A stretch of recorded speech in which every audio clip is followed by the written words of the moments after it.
back to another live stream on the internet. Today, I'm going to be mining an entire Piglin Bastion. And by that, I mean this is the third in the many-part series, apparently.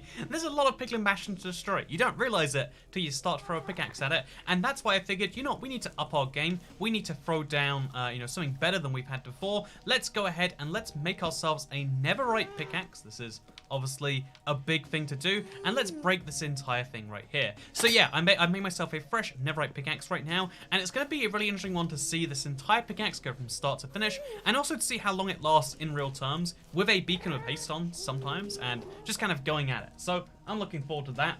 Hi everyone, I'm IVX Toycat. Hope you're doing well today. If you don't know who I am, then boy is this live stream not the place to say hello.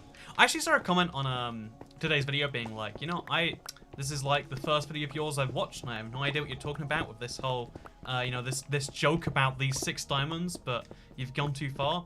And I guess it's kind of a fun reminder that, like, people on the internet, you assume that everyone's in the same boat as you, like, in regards to how long they've known about insert YouTuber or whatever for. But, like, well, an audience for anything, you know, at a show, for for whatever you're talking about, the audience is always going to change over time. Even the audience for, like, a grocery store, you might think, oh yeah, there are people who shop at Tesco, or what are the American, you know, there are Walmart shoppers. That's a hotly contested thing, right? But in reality, it, like, changes over time, and that's just an interesting thing to start today's thing is. How are you today tonight? Toycat says, Green Kittens.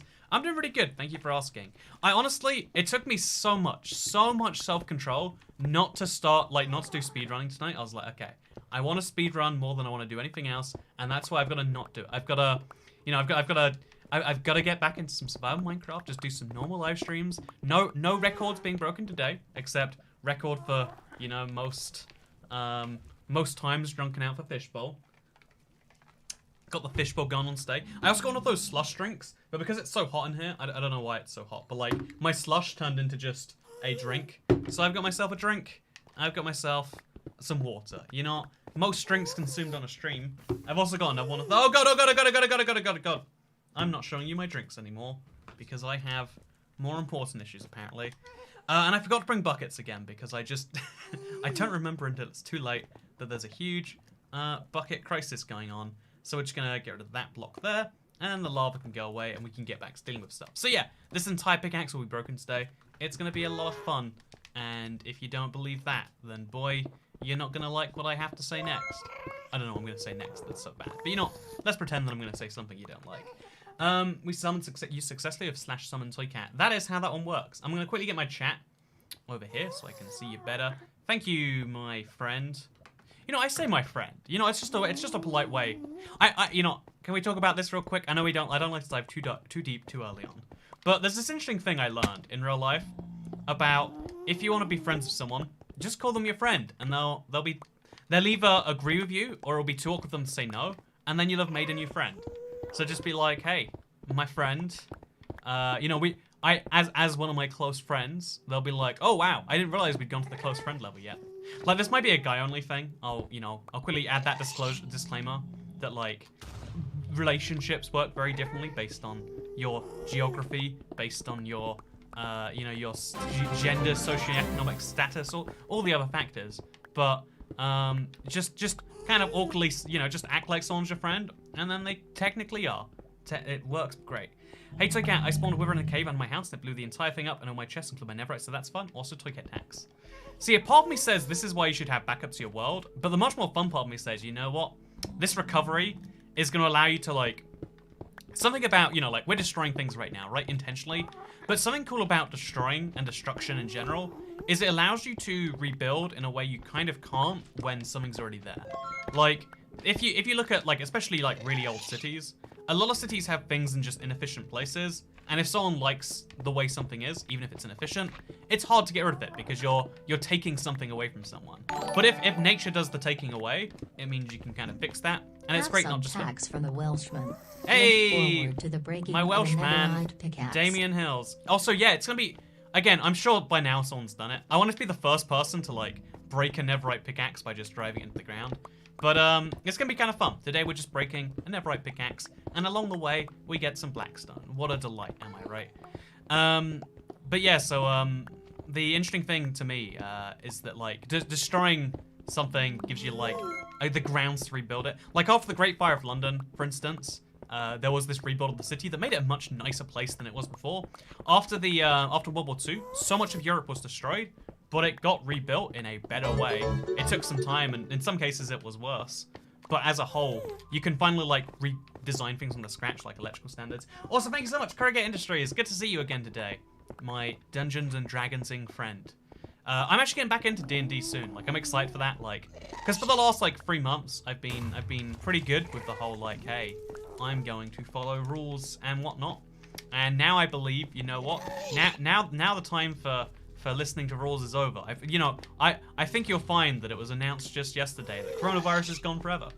See, you could look into those things and find it. No, I'm I'm looking into D&D again, but like with some form of like, I guess, like some whatever in place, trying not to make some stuff happen, following some guidelines of the government, whatever, as you should do. Always that way. But I'm excited for that. It's like a fun little thing. So here's something interesting about me you might not know. I've never had in my adult life, ever since I bought my own PCs, a PC, a laptop, a Mac, or whatever else that doesn't crash at least once every couple weeks. Like, like, and not only just like it crashes, sometimes it's blue screen and it's lucky you know what's happened. Sometimes it just stalls in the middle of doing something. In this case, the stream just stops. What just happened there? Like the stream just stops and I don't know it. And I talk for like a minute and then it's like, oh, yeah, it turns out the stream crashed. My PC's gone. Like the logical thing is to like, reset your PC or whatever. Every PC I've ever had across, again, since I've had this YouTube channel, but like a little bit before, I would say too. Every PC I've ever owned does this. Again, I've had a Mac. People are always like, oh yeah, well that's what Apple does, right? Nope, every Mac I've ever owned. I think what it is, the only thing that I can pin it down to is the drivers on the capture card that I use to capture my Xbox gameplay are just so broken that they cause things to crash. But even when I don't have that open, like sometimes I'll just be watching a YouTube video, it will crash. I've had different brands of capture cards. The old brand was way more crashy than my current one, but they both crash things.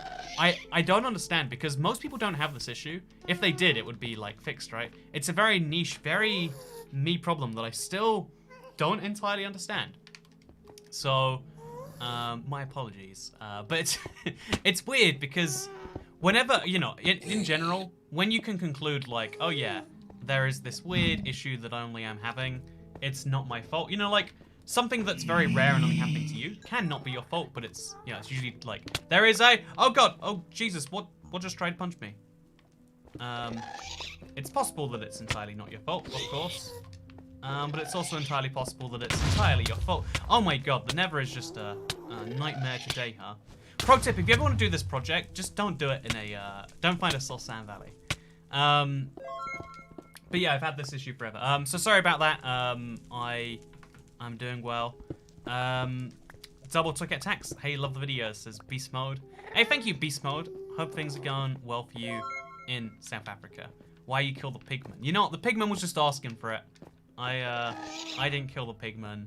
It was always burning since the world was turning. Yeah, no, this is a nightmare. Like, I want to just destroy things without ghasts, like coming in and destroying my day, taking my lunch money. But that seems a little tricky from down here. So we'll just kind of head up here. We've got plenty of space. And let's start destroying from the top down, I guess. Yeah, we got a nice little, nice little place to start doing this from. And when we hit lava, we'll know we've gone too far. Okay, so you missed my super chat. I'm sorry, Gag Nash Seni. Because you just used your super chat to say that I missed something rather than saying something, I can't respond to it though. It's like, can I ask you a question? And it's like, well, you just did. If you'd used your question to ask the question, I could have responded with the answer, or I could have not. But instead, like, I know, like the whole like you missed the thing, like you missed my message. It's like I don't want to. I agree it's bad, but it's also like one of the least productive things you can say. I know there's a lot of like non-productive things you can say that like people say anyway. Kind of like how are you? I think instead of how are you, hey, hope you're doing well. Try not to get in a car crash on the way home. Someone tried to hit me with their car recently. It made me realize just how much trust we See, put into right, random strangers. Caitlin Kaspura, thank you very much. And also, you know, doesn't that, like, don't you wish that someone in your life had said, I hope you don't get in a car crash recently? You know, you'd be like, oh yeah, you know, there are people that care about me at this moment. Whereas, I'm assuming when you almost got hit with that car, you were like, oh, wow, yeah, turns out no one in my life was ready for this situation. It's almost like they all wanted it. Okay, I've totally gone on a little bit of a side tangent there. No, I hope you're all okay. There is definitely an interesting thing about the trust that you implicitly have to put enough people for a society to work, right? I'm very distrustful of other people doing things for me with no, like, if someone is meant to do something for me without any reward for themselves, I'm distrustful. I doubt they'll do that. You know, for instance, did you know that liking this stream is absolutely free? And over 500 of you haven't done it. You know, and I'm not mad about that. I'm not like, oh yeah, you guys are the worst. You know, why aren't you subscribed? It's just like, well, you know, those things are free and easy. But you can't trust someone to do something unless they also find in their own interests. If, like, you know, liking a stream, you don't get anything from it. There's no benefit. You know, like, but the same thing is true for so many points in society where we just kind of expect that people will do something, and we give people like great powers. And to this day, people always have this big debate about like, oh yeah, do you really need, like, you know, people are like, oh yeah, you know, don't you realize how dangerous, like, you know, like guns can be, or don't you realize how dangerous whatever else can be? We always have debates about how dangerous certain things are or not.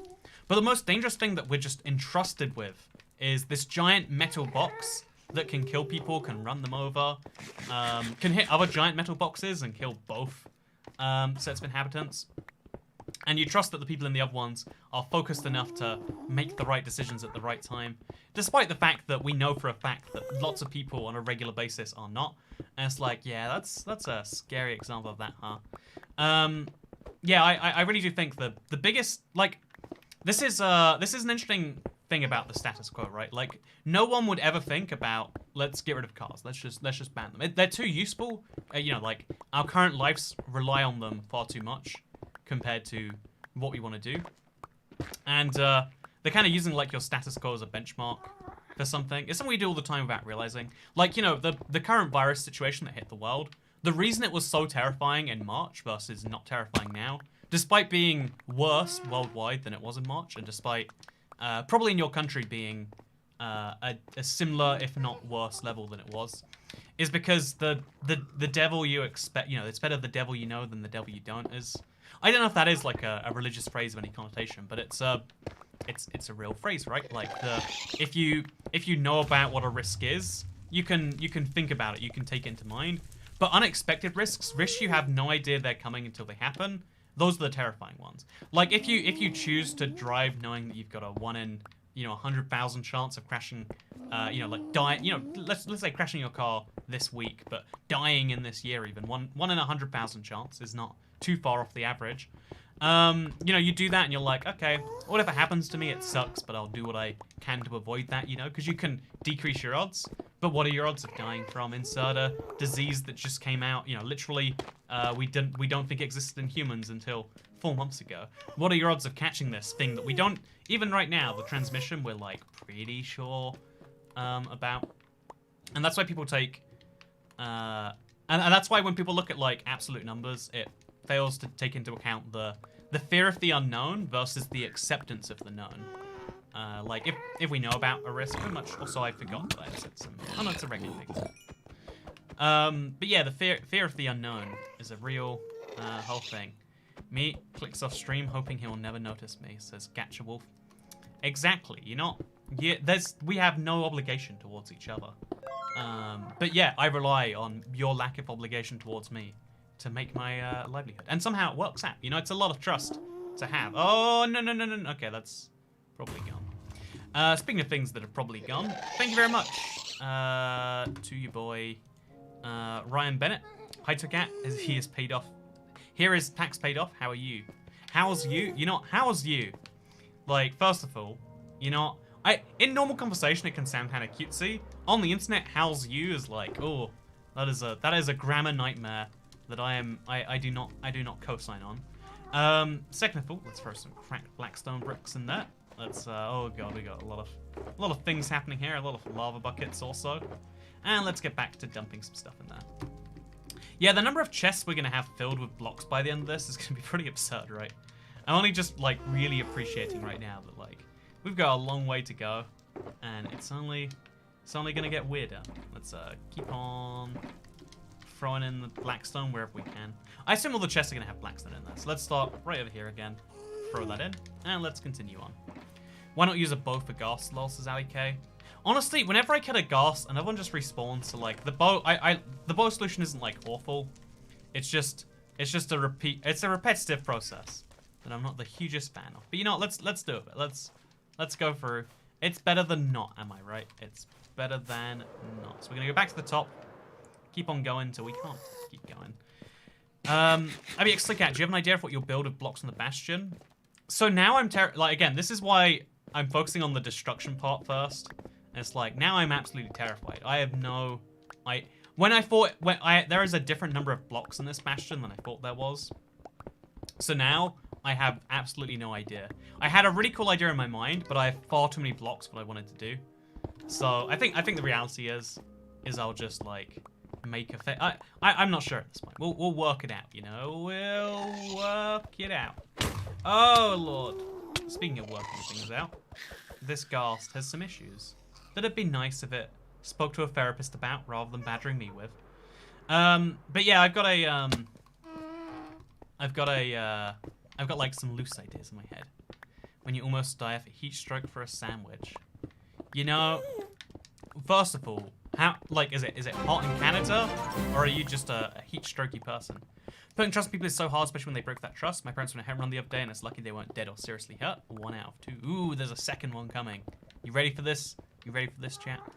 No, I totally agree that, like, trust in people... Honestly, it's... The interesting thing about trust is, like, it takes a long time to build up, but also can be blown so fast.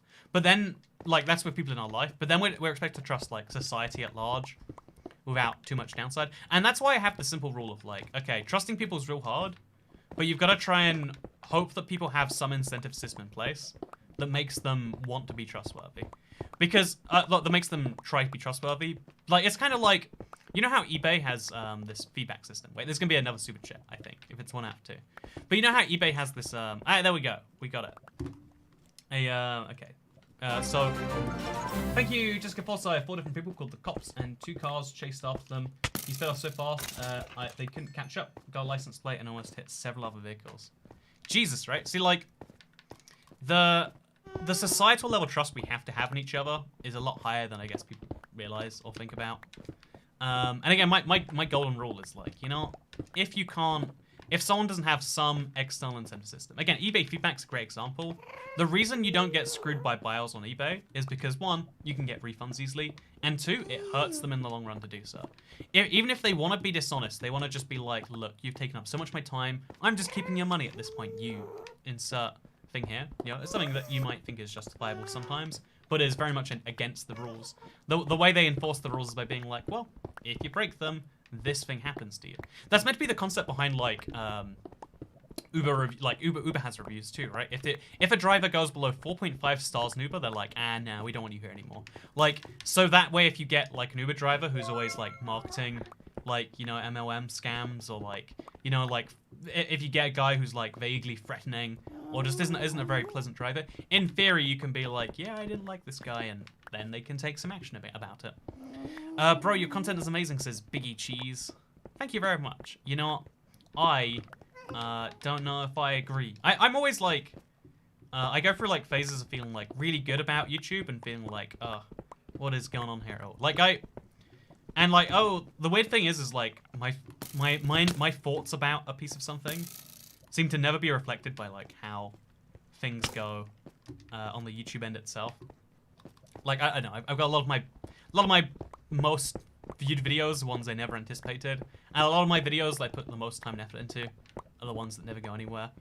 But I guess it's just that reminder about like, you know, the world decides what they do and don't like about you, and that's cool. That's cool that you decided that you like whatever I do, Mr. Biggie Cheese. Mr. Biggie Cheese. Any new information on the door? I think it's like 3.5 weeks now. Again, I really need to like look into like, is this dude a scam? Is like 5 weeks a normal time to wait for a door? Because again, it feels suspicious, but I don't know. I've been really busy. So I have booked I'm living in America soon enough.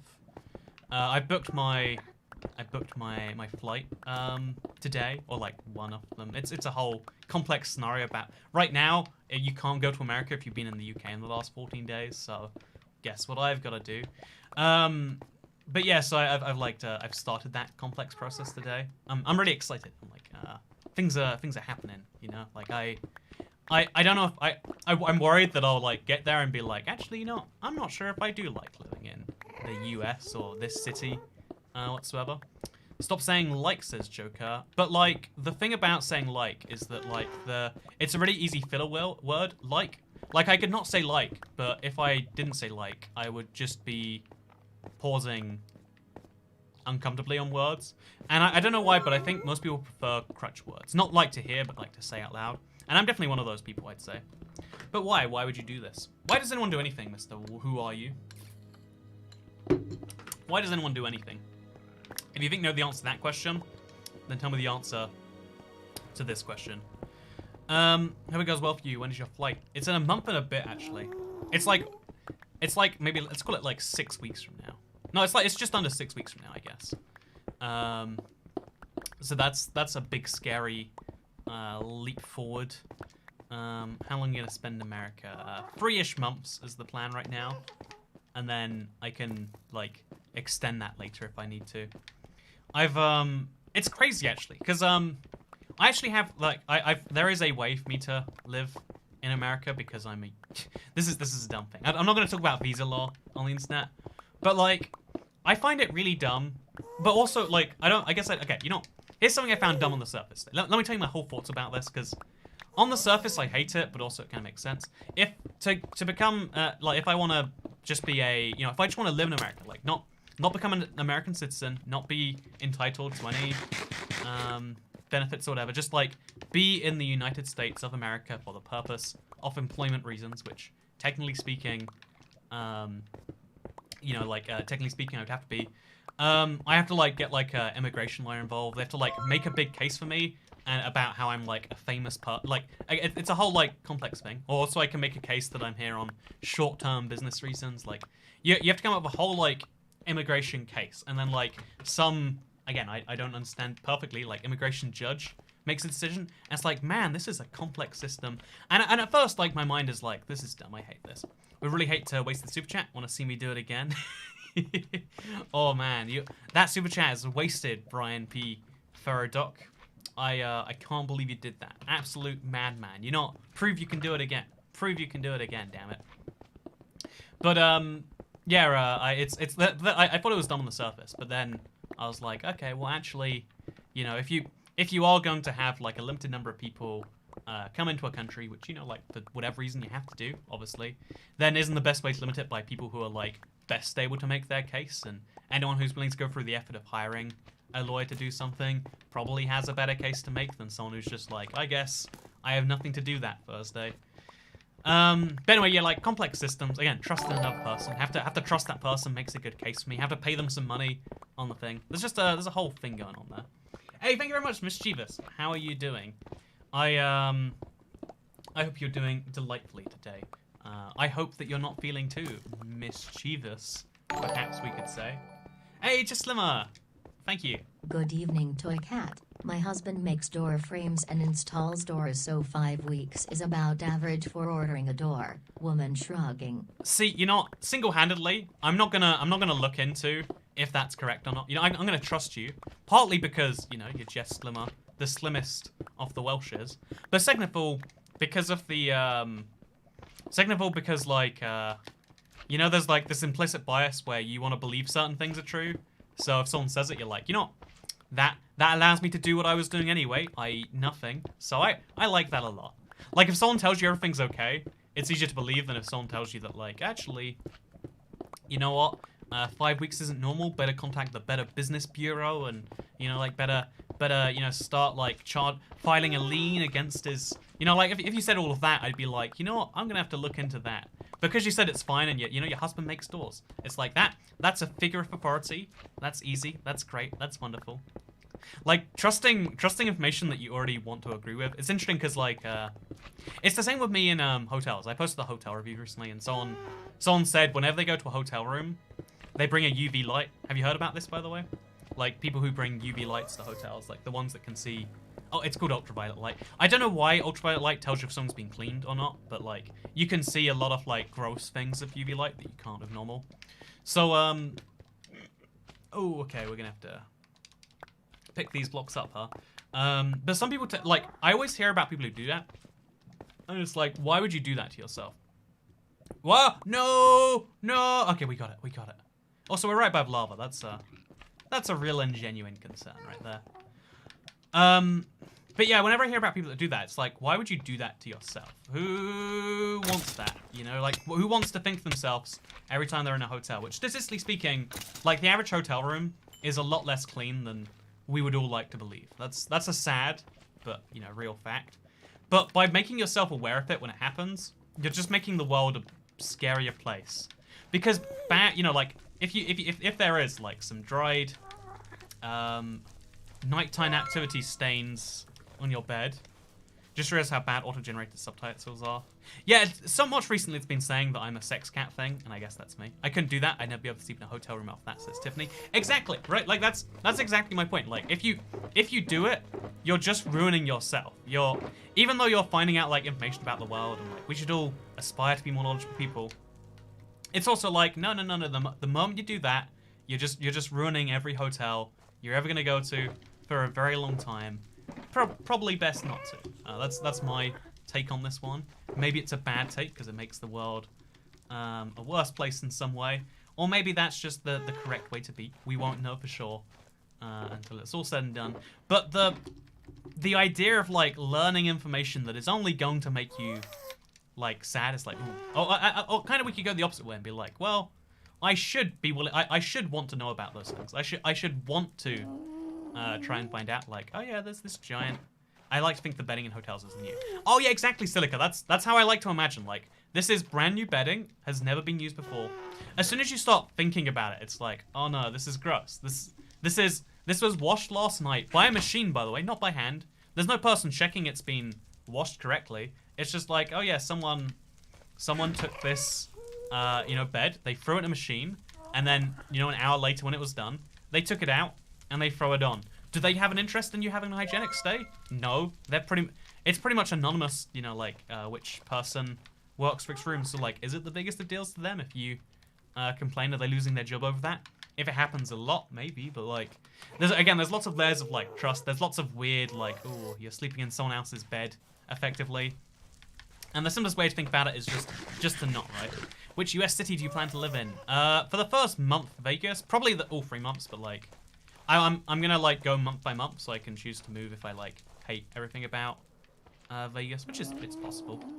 High up on my list of, like, cities I'd like to live are Seattle and Atlanta, as well. Washington DC is a cool city, but I don't think I'd like to live there. And so, yeah, I'm slowly working out where I'm gonna be for the next 3-ish months. It's gonna be fun. I've never done something like this, and, like, it's gonna be an opportunity to travel around America without having to do lots of crazy stuff. Insane toy cat project idea. Oh god. Oh lord. But okay. Oh wait, this isn't coming yet. I'm gonna read it now because that's just where it is. Insane toy cat project idea. Destroying your entire console size. Well, I don't know how something like that. It seems something like seems like something stupid you would do. First of all, offended. Second of all, it totally is. No, one of my old console edition buddies, Sword King, is doing that, and I think he might have, like, if he didn't succeed, he came, like, very close. But it took him, like, 7 years and multiple players. And I could do it, but it would, like, it would drain me a lot, you know. How have you not lost your voice, Toy Cat, says Stealth Roblox. Honestly, I have considered. I basically speak with my voice for like hours at a time sometimes. Like, but the way bigger part of me when I finish a stream, you know, my voice doesn't hurt. I don't know how to describe this. My like mental situation hurts. I'm like, you know, never again.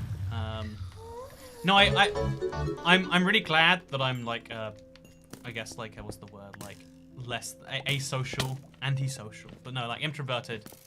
Also, hey Toycat, love your seed Sundays. You send me an email or send an email to Toycat A. No, wait, it's I should know what the email is. You know, send it to me then. IVX. You know, actually, I'm not gonna say the email here. Don't email me, people. People are always like, oh yeah, I'll just email you because that's the only form. No. This isn't the 90s. You're not gonna email me. I'm not gonna respond if you do. But yeah, if you want to send me a seed Sunday, send it to @ToyCatA on Twitter. You know, in the middle of a stream, I can't check it out right now. I'm gonna forget by the end of the stream because we're gonna have been talking about how, you know, donkeys and how they're slowly ruining the world, and how we stole jobs from donkeys by doing this. The social battery is drained, you mean? Says Daniel Colombi. Exactly, yeah. That's what it is like. After I do like a 3-hour stream, I'm like, I don't wanna talk for a bit. I just wanna sit down, just, you know, play a video game. Funny enough, actually. Toycat is yes. Hey, face. Adrian Shepherd. Thank you very much. Smiley face. Smiley face. Smiley face. Smiley face. Smiley face. Smiley face. Smiley face. Smiley face. Smiley face. You know, you spend $10 and I can't even Smiley be face. mad. But yeah, so there's a lot of things that are gonna change. Like very briefly, like on this channel, like, you know, Minecraft stuff will be mostly the same. But like the kind of sub projects I do, like this streaming stuff, yeah, it's not. Fun fact, it's not the majority of what I do on the internet. So these streams will probably change like time, maybe, or maybe I'll just do them at the normal time and I'll have to like wake up early because Vegas is 8 hours behind where I am right now. So it'd be 2 p.m. as I start the stream. That's not waking up early. I'm an idiot. Can you elaborate on why surviving hardcore for 100 days is deserving of 30 million views? I did it for fun. I think I can go 1,000 easily. The thing is, it's not like there's no such thing as like worth 1 million views or not worth 100 million views. It's just certain you know, like things are more successful than others. I can't imagine wasting my chance to ask my favorite YouTuber anything. That'd be tragic. Imagine if someone did that, Brian P. Bedrock. You know, I love your super chats. They're like wholesome but also funny. You know, that's a good balance. That's a good balance you struck right there.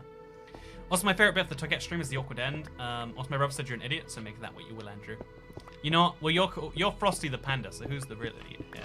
No, if you want to watch just Toycat stream endings, Harrison recently made on the 4th channel a compilation of all the times I didn't end my live stream, which sounds like a dumb thing, and it totally is. Don't get me wrong, but I also enjoyed watching it, and maybe you will too. Let's just tunnel through here and see what we can actually tunnel through and see. Because that sounds like a lot of fun. Toycat, move to the East Coast. It's closer and has better stuff. That's a compelling argument you make right there. Closer and has better stuff. No, the East Coast is really easy for me to visit from the UK, whereas the West Coast is like a long flight. It's like, ugh, you gotta like really throw yourself out there. So if I'm going to America, I definitely want to be on the west. I'm not on the West Coast. Like, honestly, what I want to do, if like I want to be somewhere that's not like too easy to visit by plane, because like I can visit New York for a weekend. I did that one time. If you saw the video, did I make a video actually? You know, probably. It sounds like a thing I would do. But like yeah, making videos actually, does that sound like me? That's something we're gonna have to fact check, I reckon. Hey Toycat, your videos are brilliant. I love to work my survival world and listen to your live streams. Keep up the work. I never expected to pay Toycat tax. I love it. I love the Nether jokes. There's a subset of people who don't like them, and those people are single-handedly keeping the Nether jokes alive. And you know, what more can you ask from with enemies like these? Who needs friends? You know, or is it meant to be with friends like these? Who needs enemies? You know, I like it my way better. I like it the wrong way much better than the right way. That's like my life slogan. I like it the wrong way better than the right way. But yeah, you know how like I was talking about like the hotel UV light. There are some things you just like kind of don't want to know. I was also thinking about how like we do that all the time without realizing it. Like we ignore information that we know will hurt us, even though we know it would change our behavior. And, you know, like, again, if I knew about how dirty hotel rooms were, I would stay there less. And I would stay there less for a good reason, you know, hygiene.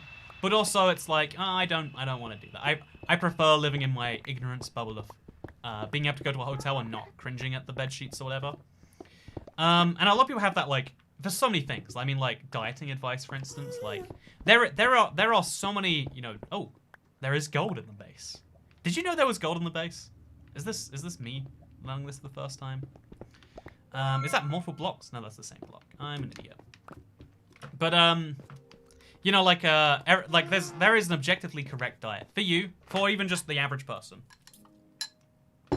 If you spoke to a dietitian, even if you don't speak to a dietitian, if you just Google and you can follow what the Google thing says, you'll be able to do it. Of course, I still gain an absurd amount of weight because food is tasty, and I like you know, I like here's an example. One of my favorite studies is that pizza is just as healthy for you as pizza is a better breakfast than cereal because they have roughly the same calories, but there's more protein and fiber in a slice of pizza because there's like vegetables in there or something, and also like I think cheese is protein. I don't know for sure, honestly, but you can look into it. It's like it's something that's been proven a few times, and everyone just reads. Everyone just, you know, like immediately hears that and they're like, you know, this is the right level of information. Right now, me thinking like I can eat pizza and it's healthier than cereal. Not as healthy as cereal, healthier than cereal. That's like the end of where people take that. My brother is curious about Frosty the Panda. Can you elaborate? I thought he said, you know what? For you, Fred. For you, Frosty the Panda. No, I literally can't. It hurts my voice so bad. Like, hey guys, Frost. I literally, my voice can't do that anymore. Like, I can't do the Frosty the Panda voice. I think cheese is protein. I think, yeah, right. Like, I could look into that and learn that cheese is actually like pretty disastrous for you, or I could not and think that cheese is protein and they're therefore basically a workout food. And which of those two things am I gonna do? You better believe you know the answer. We had to put a dub down yesterday because she was sick, and also your streams helped me a lot dealing with it. I'm sorry to hear that, Dom Owens. I hope that things feel better for you. The end of any life is never good because it's so final, you know. Like with anything else that you do, there's like a way to fix it usually. But when you get to a certain age, there's certain problems that you can't fix. You know, you can't become an astronaut now, no matter how hard you try. You can't bring back a dead dog. You know, you can't undo certain actions that you're gonna make. And I hope that even though there's like a final thing that's just confirmed it yourself, at least you can think of it the other way, that like there's lots of final actions that you've taken that have been good for the world, and you know that you will take and that people will take on your behalf, etc. Also just burned to death since I took my armor to make my pickaxe in the Nether. At least most of my stuff was Netherite. You know what? I would say most of your Netherite stuff burning to death is not good, but I know what you mean. You mean that it's flowing in the lava. But I choose not to believe that because it's funnier to think that you just lost all of your lava. Deceiving yourself and not caring about stuff is quite different. Willful ignorance has many forms. It's funny though, right? Because like there is no good reason to want to lie to yourself. But we do it all the time anyway. Again, in situations where we know we would change our behavior if we looked into the real truth. But the real truth is like, you know, messy and it's like a complex thing. It's like if you're programmed to think like a certain way. You know, like everyone has like biases about what let's just take politics. You know, everyone has a political side they like the most.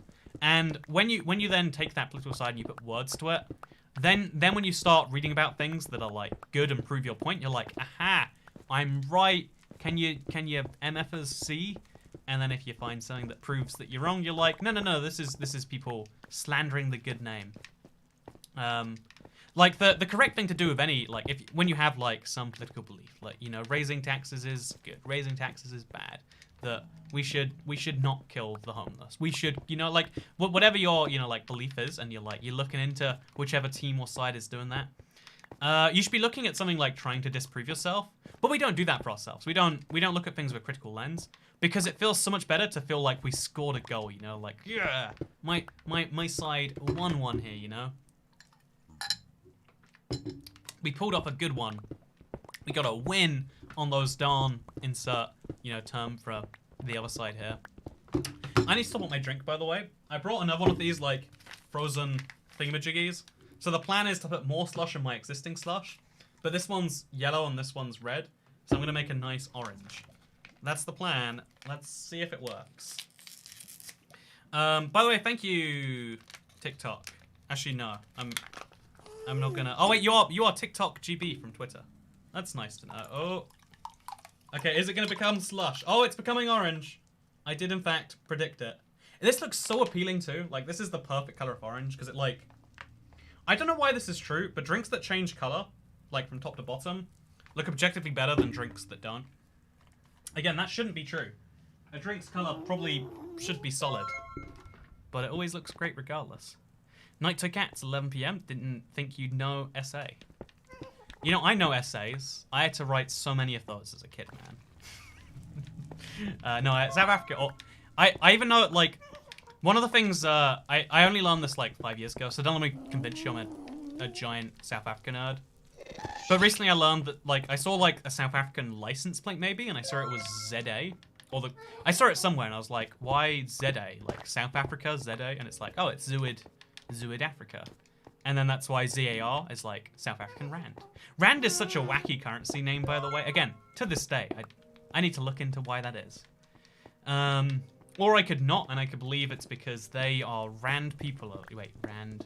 I can make a joke about it, but again, trying to confront knowledge that you have. Orange square drink. Wait, is the drink orange, or is my background orange? I guess you'll never know. Ooh, that's tasty. That's real tasty.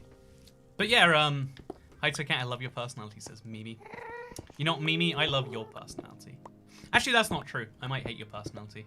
You might be the sort of person that I, like, take a few steps back from when I see you in public. Like, ooh, when's this person gonna get out of the line in front of me?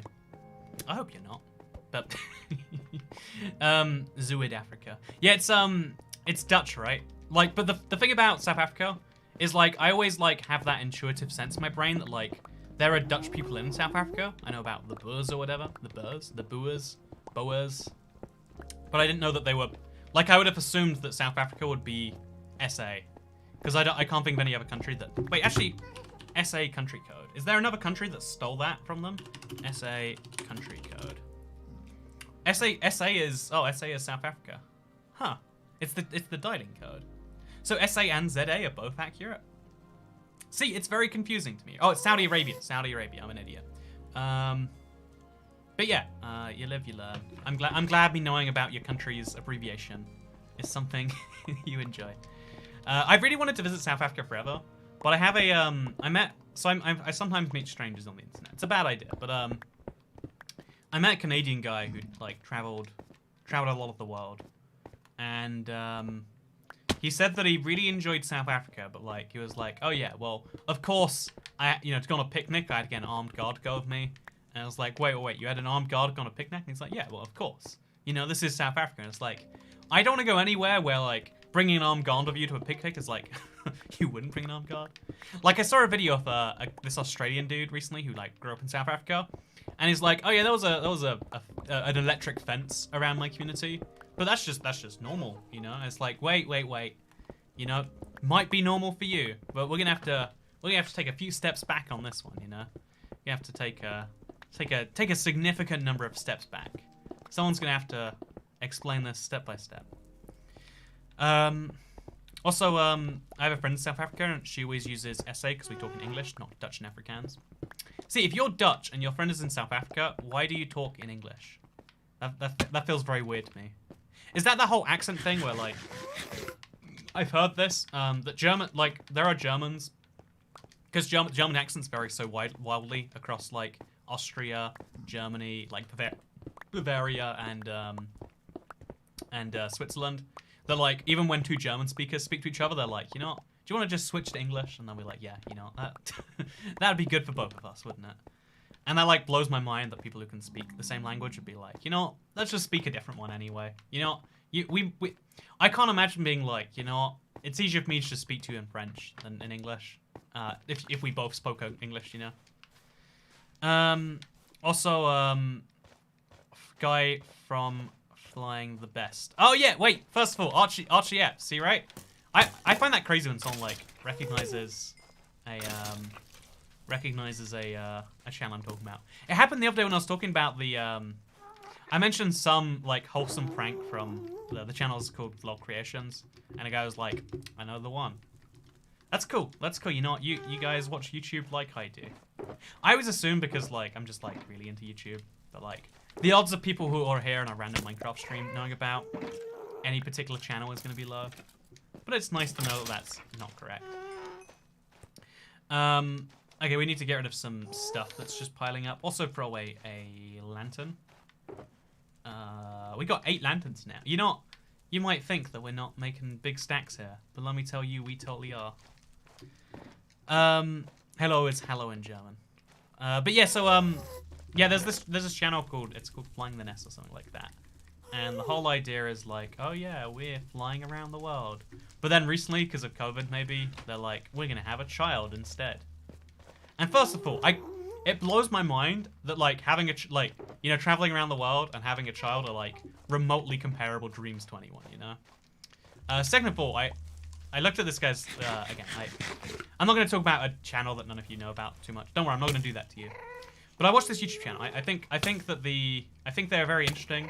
Like their personalities grate me, but they make good videos. So you know how it is. It's like all of you watching this stream. Like, yep, you wouldn't choose to be friends with me, but yet you're hanging out here anyway, huh? You know, you don't have to pretend that you would enjoy my company. I don't even enjoy my company. I have to drink orange beverages to enjoy my company. Fourth Pickaxe, Rand is Bass. R17 is $1. It's 17 Rand to the dollar. That's crazy.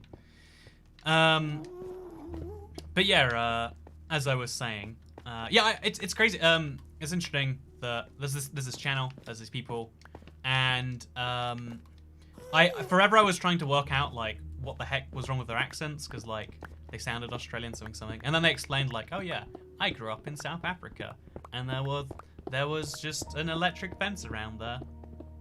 I find there's this fascinating thing I love about YouTube personalities is like people from like wealthy circumstances not quite knowing that they're wealthy circumstances or trying to hide it. Like, you know, like whenever it is, it's like it's always like one of the two, right? Maybe this is just like my I wish I was born with rich parents thing. But whenever I see someone that's like, oh yes, we just relocated the whole thing to a different continent, country, etc. It's like, huh, how about that? If we don't enjoy your company, then we're widows who like watching some guy we don't like breaking blocks. Let's be honest, Chantal. You're here for the block breaking. The toy cat talking on the top. That's just icing on the cake. Oh, I guess if you don't like the icing on the cake, that's just out of date icing on an out of date cake. Well, I guess the cake's in date because you like watching. You know, it's interesting because one of the mistakes I made with streaming, because I always stream Minecraft. A lot of people are here. There's some number of people, you never know how much it is, that are here just for the gameplay thing. But like, as a result, like, I have this genuine weird thing where technically speaking, a lot of people are, even if like indirectly, are here for the gameplay. Because if we stream like the most non-Minecraft game in the world, a lot of people will be like, I don't know about that. I should do more like, I guess I should like pick up a game and be like, let's just play GTA 5, but like, this is all my favorite game examples. Play like GTA 5, but just drive around in a car like normal. Just live a normal life. That's the thing I totally need to do. I hate the icing on a cake. The icing on a cake is the best bit. What is wrong with you? Like, you know, that's why the phrase icing on the cake exists. It's not called the cake on the icing, the cake under the icing, you know? Oh, we're way too high up. We need to start mining from the back. Actually, let's go back to mining from the top. I think I prefer that. Like, I like these big tunnels in the middle, but sometimes we gotta get some other stuff done too. But anyway, so the whole story I was trying to say is like, oh yeah, I really like learning about YouTubers because you learn more about their story. You learn a lot more about who. Yeah, it's weird because no one ever goes out of their way to want to learn more about people. But it's also something that's very fulfilling about us. Like, the thing we like the most is, like, again, it's like outrage porn, like, oh yeah, Did you hear what insert leader of insert country of your country did here? If he's bad, that's real bad. Do you want to hear about it? Like we're looking for the next time that happens. Which you know, like what, like let's take for example, something really interesting is like right now, if you're regardless of what else you think, like let's ignore the good and bad. Right now, America has the zaniest president in the world. Like, the most interesting, bizarre, out there president they've ever had, right? Probably, fair to say. But because every single time before now, every single, you know, like, it was treated the same way. Like, oh yeah, there's someone who is basically as bad as this. Also, thank you, Corrugate Industries. Do you think you'll finish it today? I do. Like, there are some genuinely, no, genuinely crazy things that have happened. Oh, Lord! Oh, Christ. I've messed this one up a little bit. I need to grab buckets. I don't know why I just haven't. But here's me having not done it. Okay, let's unload our inventory. Just calm down a little bit. But yeah, it's like because people are like so ready to be outraged at the small thing. It means when the big stuff happens, everyone's just like, oh, is that the thing from before, but like again? And it's like, no, this is like a really big deal for real this time. And I was like, nah. Pretty sure the really big deal happened when, you know, he tried to hold someone's hand the wrong way 2 years ago. And it's like, no.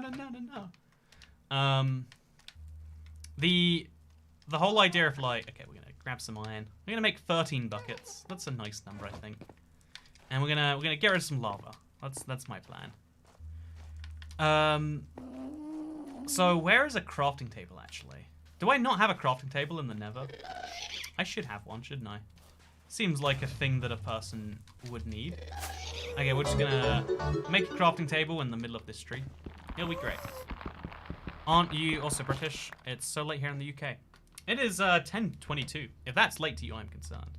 I don't like icing because it always tastes like food coloring. Oh yeah, you're totally right, by the way. Like, I love icing as a concept, but like either it's cheap icing or just easy icing. Or I'm not sure like what the problem is, but there's definitely this problem where when you have ice. Oh, there's the crafting table. I found one. You're definitely right about this problem where like icing just tastes like food coloring. It doesn't taste like this delightful. Honestly, I thought about this a lot. There are so many foods that are ruined by cheap variants of that food. Like if you think about, okay, hot dogs are delicious. If I was to go to a, like, oh god, but have you ever tried a hot dog? By the way, like expensive hot dogs at a theme park or at a you know, cinema, a movie theater for those American-minded. Like they're so bad that they kind of ruin the whole category that they're in. And with icing, it's like there is good icing in the world, but there's so much bad, you know, knockoff icing that's just like, I don't know if this is what I want. It's kind of like, it's clearly what people want in the world. Like, people want cheap hot dogs because they'd rather pay less for a hot dog than pay more. But like, again, hot dogs can be so good, but if I've always heard about the American, what's it like? What's the word? Icon, I guess. Going to a bull game. I don't know what bull game means. Like, that just means sports. And like having a hot dog in a hand. And it's like, you know, I'll do that sometime. But then I think to myself, actually, no, I won't do that sometime. The reason I won't do that sometime. Where did the lava come from? Okay. And the reason I won't do that sometime is because even if it costs like 10, I know they're expensive hot dogs. If it costs $10 for a hot dog, whatever it is, where did the lava, okay, is it over here the lava's flowing from? Yeah, like if it costs an absurd amount for a hot, even if it costs an absurd amount, it's going to be a cheap hot dog, and I don't want a cheap hot dog. I want good. I want like food excellence. When the majority of people buying something don't care about the quality of something, they just want the thing. The quality dips because like it's kind of like, you know, because so many people just want the concept of eating a hot dog at a baseball game or whatever it is. Again, I don't know. Baseball, beer, hot dog's an American requirement. But because that's such a common concept, and because if you could have like a bad hot dog for $10 or a good hot dog for $12, most people would be like, oh yeah, I'm just here for the hot dog. 12, 10 is already too much, so I'm not gonna splash out for more in that one. And as a result, you have a cheaper system that's better for more people, but also sucks more, I would say. So let's scoop, de-scoop, de-scoop. I'm gonna need so many buckets. There's just so much lava in this thing. Oh, never mind. It goes down a whole bunch, and then... Oh, okay. So we drained a whole thing. Look at that. Now the lava's gonna leave that, and we're all wonderful. Next up, I'm coming for this. Oh. I'm gonna check my inventory super carefully. I have 6 slots. Let's call it 7. 7 slots. 1. Oh, that was done. Can I find some more down here? Oh no, I can't. 2. Oh, that's gone as well. Wait, you know what? This was surprisingly easy. Look how good I am at draining lava from a thing. Scoop de scoop de. Ooh, when this goes down to... Okay, we got 2 more plus this. Actually, this is gonna be perfect. We're gonna use up the last bucket in my inventory. It's gonna just fill with the lava, and we're gonna be good and happy, I think. I hope. Where's this lava all stemming from? Oh, it's there. Okay. Is it gonna all drain away? Oh, that's so satisfying to see. To just see the lava go away into nothing. Drain down there. Be gone forever. I think we've basically done this too. Go us, huh? But yeah, there's so many things that are like ruined by cheaper alternatives. It's like, I don't know, I would say a lot of people think that flying is just bad now. But it's like, oh, what it is like, it's cheaper than it ever has been before. Your visions of like, you know, flying in class and having like a hostess bring you or whatever, they're all gone. But except they're not actually, it's just those are way more expensive. You know, like when something becomes so wide demanded and people don't care about quality, you kind of just like split the product into 2. There's good hot dogs and bad hot dogs, right? A lot of people in chat were like, yeah, I don't want a bad hot dog. Bad hot dogs suck, good hot dogs are great. You kind of just end up with like 2 different... And that's... I don't know if that's such a bad thing if people know what they're getting. Like, does the existence of bad hot dogs, which I don't want, hurt me getting the good hot dogs? I mean, probably when they're called bad hot dogs. Unless they're called bad hot dogs. Do you get revenue for this manscaping ad? Did you get revenue for this manscaping ad? Well, I got revenue for that manscaping ad because you know what? Everyone right now, you know what you need to do? You need to manscape. What is manscaping? Ask your parents, assuming you have parents. They might be dead. You know, I'm gonna do this thing where we assume we're all 13. Actually, no, at 13 I knew what manscaping was. So all of you are 13, all of you should know what manscaping is. It's gonna be one guy who's like 11 who's like, I don't know what manscaping is. Is that like landscaping where you're like really manly? And it's like, yeah, that's what that is. Anyway, so do I get revenue for ads? Right now, I'm sorry to do this. Here's an ad, everyone. Fun fact, while we're live streaming, we can do some stuff. But yeah, the way YouTube revenue works is every time there's an ad playing before the video, YouTube sells it to whatever company. I'm not in control of who, or what, or why. And as a oh lord, YouTube just sells it to, you know, whoever it is. It's actually a bidding process, and then they give 45% of that money or 55% of that money to me. And then my YouTube network takes an undisclosed percentage in exchange for a certain amount of money. And then after all that's said and done, the manscaping money goes to me. So indirectly, via literally so many intermediaries. Like, me, like,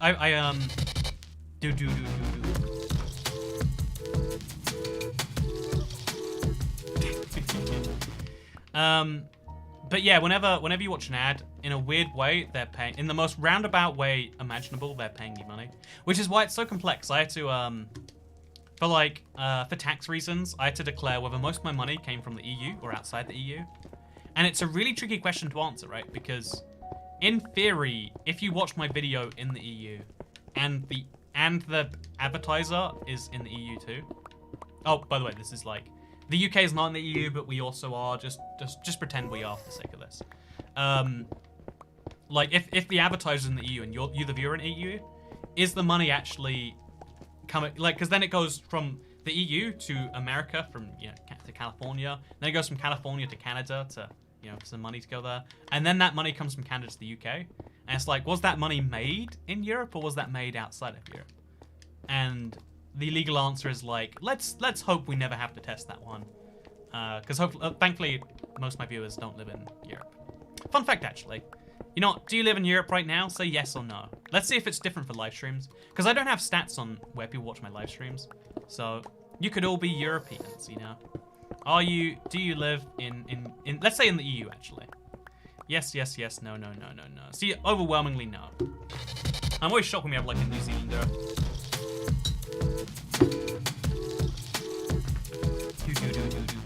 Always shocked when we have, like, a New Zealander or something in here. By the way, thank you very much, Mr. Harry Hocking.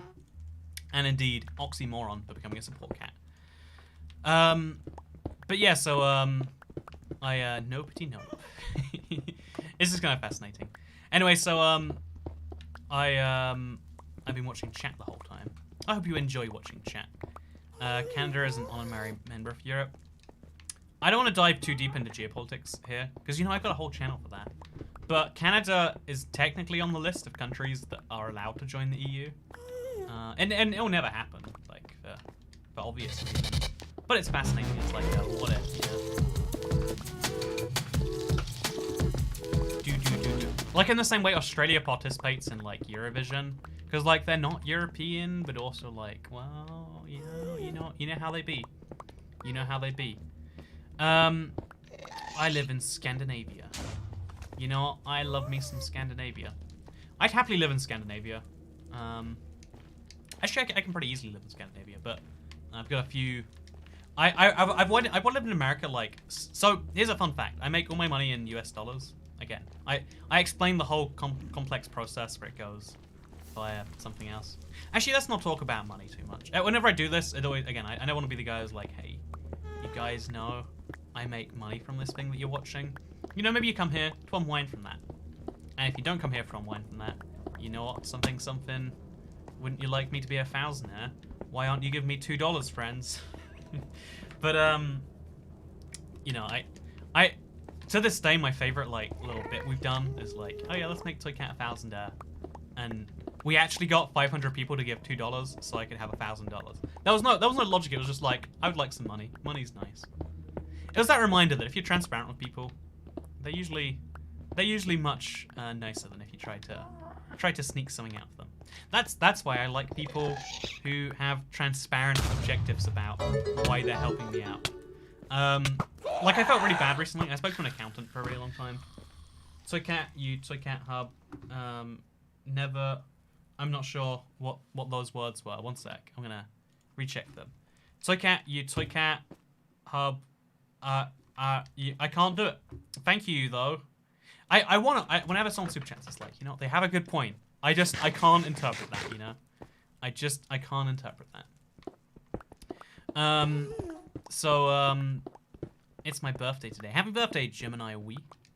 I live in New Zealand as well. Happy New Zealand Day, friends. You know, it's not actually New Zealand Day, but you know, you can just have it. You can have this one as New Zealand Day.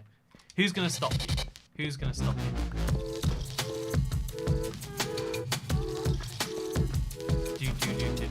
Robin Steen's like the end road, but with our money. I built a road, and I made the stream pay for it. I mean, who's denying that? Man, that stream was like... I had no intention... Like, again, it's dumb. It was literally just, hey, you know, this is going to an anti-charity. Things that you don't want to support, I'm going to support this money. But also, you know, we're building a road. Would you like to make it longer? And everyone was like, I am fascinated by the idea of making it longer. Boiler / door / going to the doctor money, says Emma Swift. That's very wholesome. The doctor's free here in the UK, though. In America, it's not going to be. Like, okay, you know what? I don't like to... It's Canada Day, though. It was Canada Day a while ago, right? And then it was America Day yesterday. And now it's... Now we can just have New Zealand Day. I mean, it fits in nicely with the schedule. While we're celebrating, you know, former Commonwealth countries anyway. Let's go ahead and do it. Bullied by Toycat. Thank you. See, if 499 people be like mischievous, we can achieve our grand goal of Toycat having $1,000. I'm really excited for this because, you know, for a long time I thought to myself, what if I had $1,000? What would I spend it on?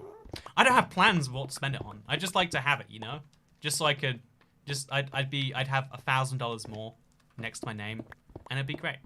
I hope you're getting travel insurance, says Chantal Lee. So usually I have like this amazing travel insurance, like literally the best that I can have. Not because I pay for it, it just comes for free or something. Really complex thing. Involves that whole bank manager story from before. But it doesn't cover COVID. So I have to like roll the dice on this one, right?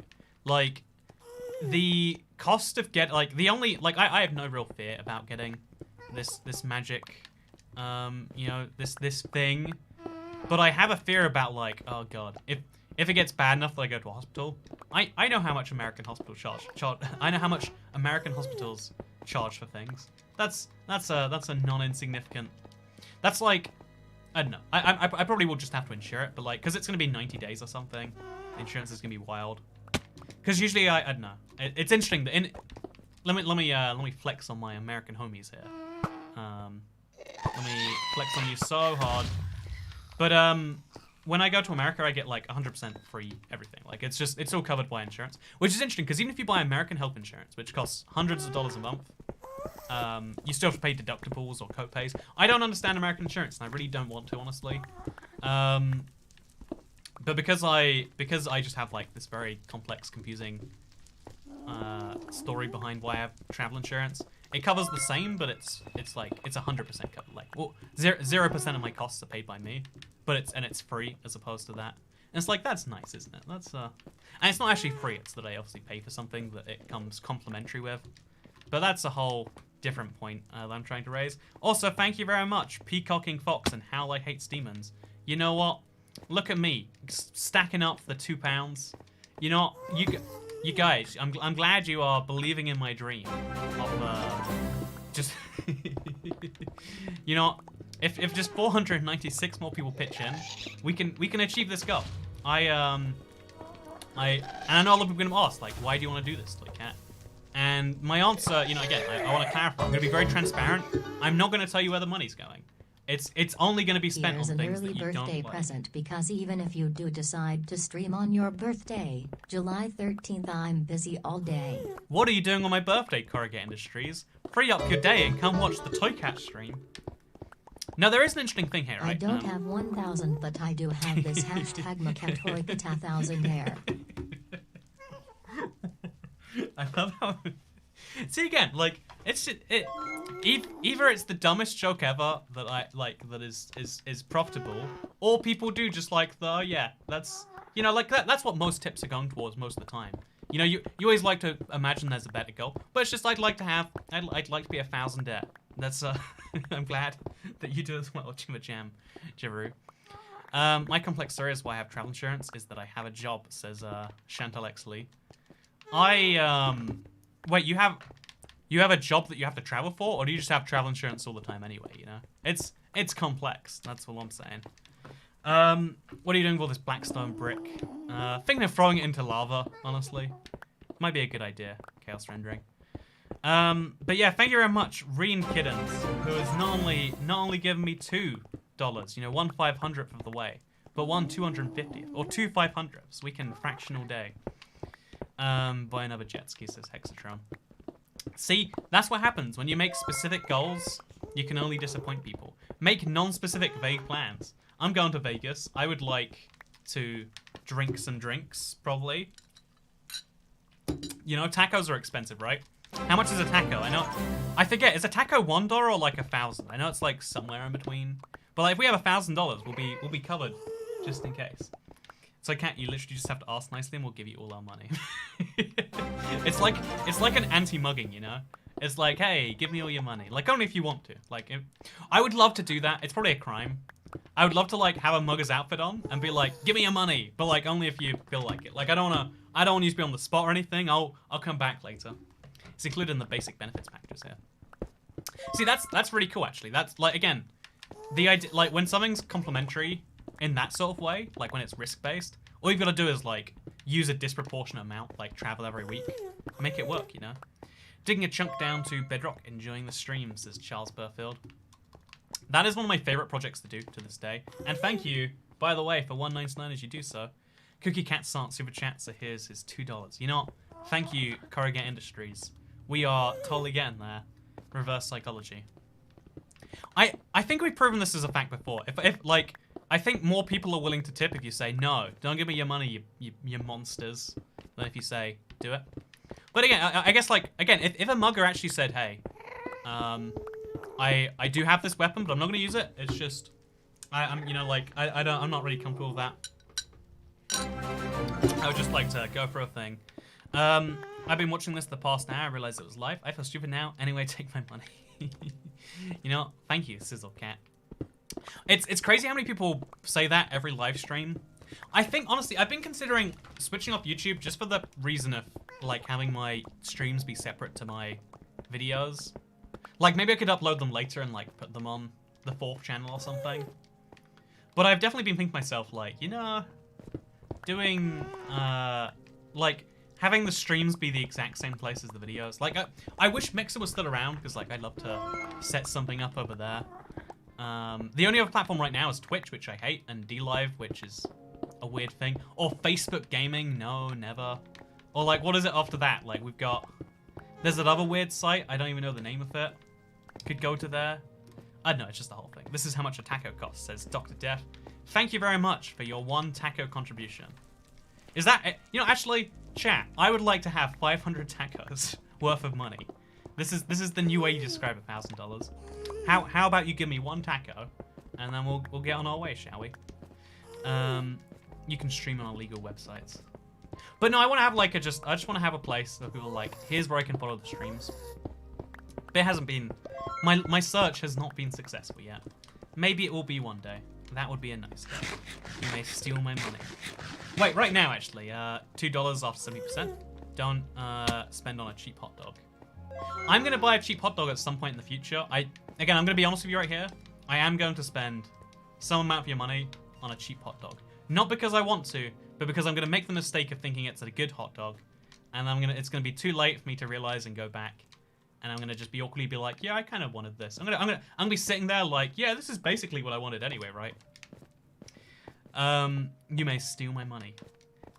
Hold on, chat. There is a mugging in progress right now. Give me your money. No, I'm not going to force you. Obviously, this is of your own volition. You know how, like, oh god, you know how it's like called a thing where if you do, there's a type of stream where if you just like beg for, you know, donations or stream, like, it's called e-begging. What if we do like e-mugging? Or like the opposite, where it's just like, hey, yeah, e-mugging, like, hey, give me your money. I understand if you know, but like, give it to me, give it, go. Sadly, they're closing down Mixer this month. Yeah, that's why, like, I'm so glad I didn't make the switch to Mixer, because I was considering it like all of this year. Every like 3rd, 4th stream, I'd be like, you know, I wish I'd done that on a different streaming site. And then that happened. It was like, aha. It has been determined that that was a good idea that I don't do that. Have you ever stroked... Oh, you know, that's a fun one. You know, Tom Palacios, you're the sort of guy who I'd pull my gun on and be like, this is a mugging, but also only feel, you know, don't... But then you say that and I'm like, yeah, actually, you can keep that money. I will pay you to not be in a conversation with you anymore. That's my scoop on you. I think I mined a Gilded Blackstone without using a correct block there. Correct tool. That was dangerous of me. I should not have done that. You know, I'm saying a bad example for anyone watching, and I'm very disappointed. Mods can delete donation comments. It is actually true. That is true. Don't take my money, says Kyla. I'm gonna try my best not to. You know, sorry, I'm gonna have to admit that I can't not do that. Your money is under arrest, which is a real thing in America. Fun fact. Look up assets.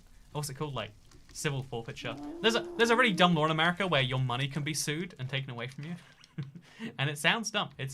I wish I was making it up, but it's a real thing. Which I'm terrified. Like, I'm not gonna be on the wrong side of the law in America at some point. But like, what if, you know? I don't have the legal resources to fight an American battle. This is the hypothetical I might get sued one day fund. Like, I'm not intending on doing anything illegal, and I almost certainly won't get sued. Here, take it, just case, don't hurt me. Oh, no. No, Death Commander Gaming. If someone watches this stream for the first time right now, I can only imagine their confusion when I start my e-mugging stream and we get a super chat that says, please don't hurt me, and then please don't kill me. You know, I'm sorry, Kurgate Industries. I mean no harm. Honestly, I'd love to be like an emotional threat mugger. Wait, here's an idea, right? Here's an idea. It's like, it's emotional mugging. So you go up to someone with finger guns or something. Actually, not finger guns, that probably counts as armed assault. You go up to someone and you have a sign that says like, you know, your parents never loved you. And it's like, this is an emotional mugging. I have a whole flipboard of these and I'm willing to use them. Like the threat is that like I'll emotionally hurt you, you know? Like, you know, do you want to be like emotionally devastated when you learn that your girlfriend's been cheating on you? No, I think you'd rather just give me all the money in your wallet. This is a great idea. E-mugging, this stream's happening. Thank you, Tom Palacios.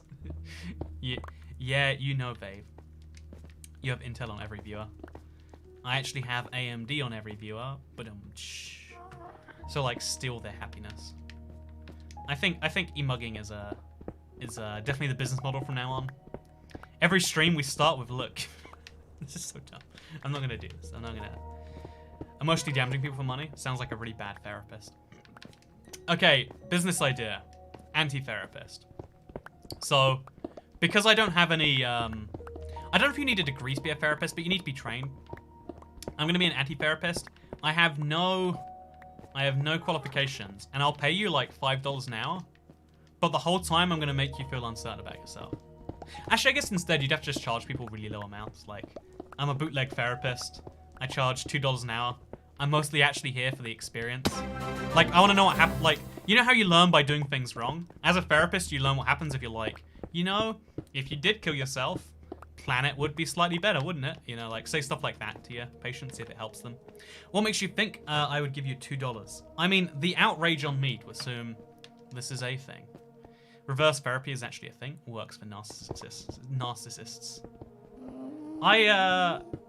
I've seen a number of people who have like, I think you can tell who's like been raised by a narcissist by a lot of like behaviors they have, and I think I wouldn't be surprised to learn that, like, yeah, you say their entire training is like based on a set of assumptions about the world. All you've got to do is like play around with that a little bit, see how they react, and you have a fun time, right? It's again like no one expects their therapist to be like, you know, I've been considering killing myself, and you'd be like, you won't. I bet you won't. What's that? You know, like, I think unexpected responses is a really powerful way to train people into. Again, I think it's actually a good way to make people realize you care about them, because like, if you say the generic thing, that's just showing you care the basic amount. If you come up with something unique to say, it's like, wow, that must mean you really care, right? Or maybe that's the opposite. What's your favorite type of village in the game? Mine's the spruce one, also high. I think the frozen tiger ones, it's like icy. I like those villages the most, I would say. But you know, you're welcome to have your wrong opinion. Also, thank you, my friend. My DM and D&D causes me so much emotional pain. It helps me realize some stuff through themes of my characters, similar to IFS. IFS? I wonder what IFS is. The Independent Financial Survey, the Inferior Fire Storm, the Infinite Friend Stingray. That sounds like a cute stingray. I'd like to go to that zoo. But yeah, so going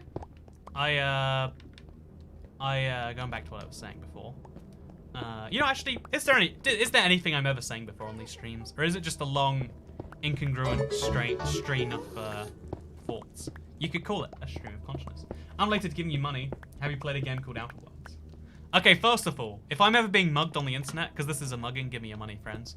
If I'm ever being mugged, I'm gonna be like, the guy's like, give me your money, and I'm like, real quick, gonna pull out my wallet in a second. But have you played Outer Worlds? It's this sick sci-fi game. I loved Outer Worlds, by the way. Like, it's one of my favorite.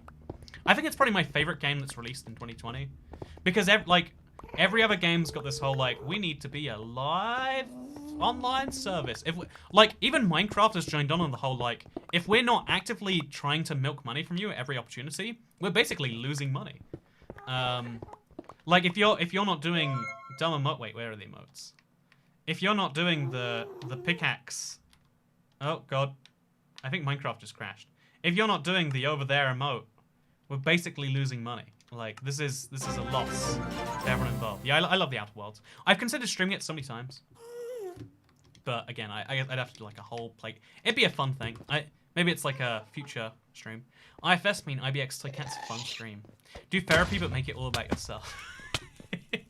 That's such a good idea.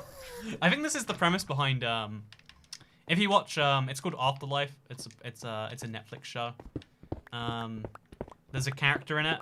It's like a Ricky Gervais thing. There's this character who, like, he's like, I know he's like a pretty upstanding guy, and he's a therapist, and his therapist just always talks about himself. And like, he's got like, the therapist is just like generic, you know, dude advice, and it's like, you know, don't bother crying. No one wants to see you cry, man. Stuff like that, which is like, again, it's generic advice you'd see. You would hope that your therapist wouldn't say it, and it's fun. It's fun when you see unexpected things. But yeah, so let's talk about your therapy session here today. So I hear you've got a whole thing going on here.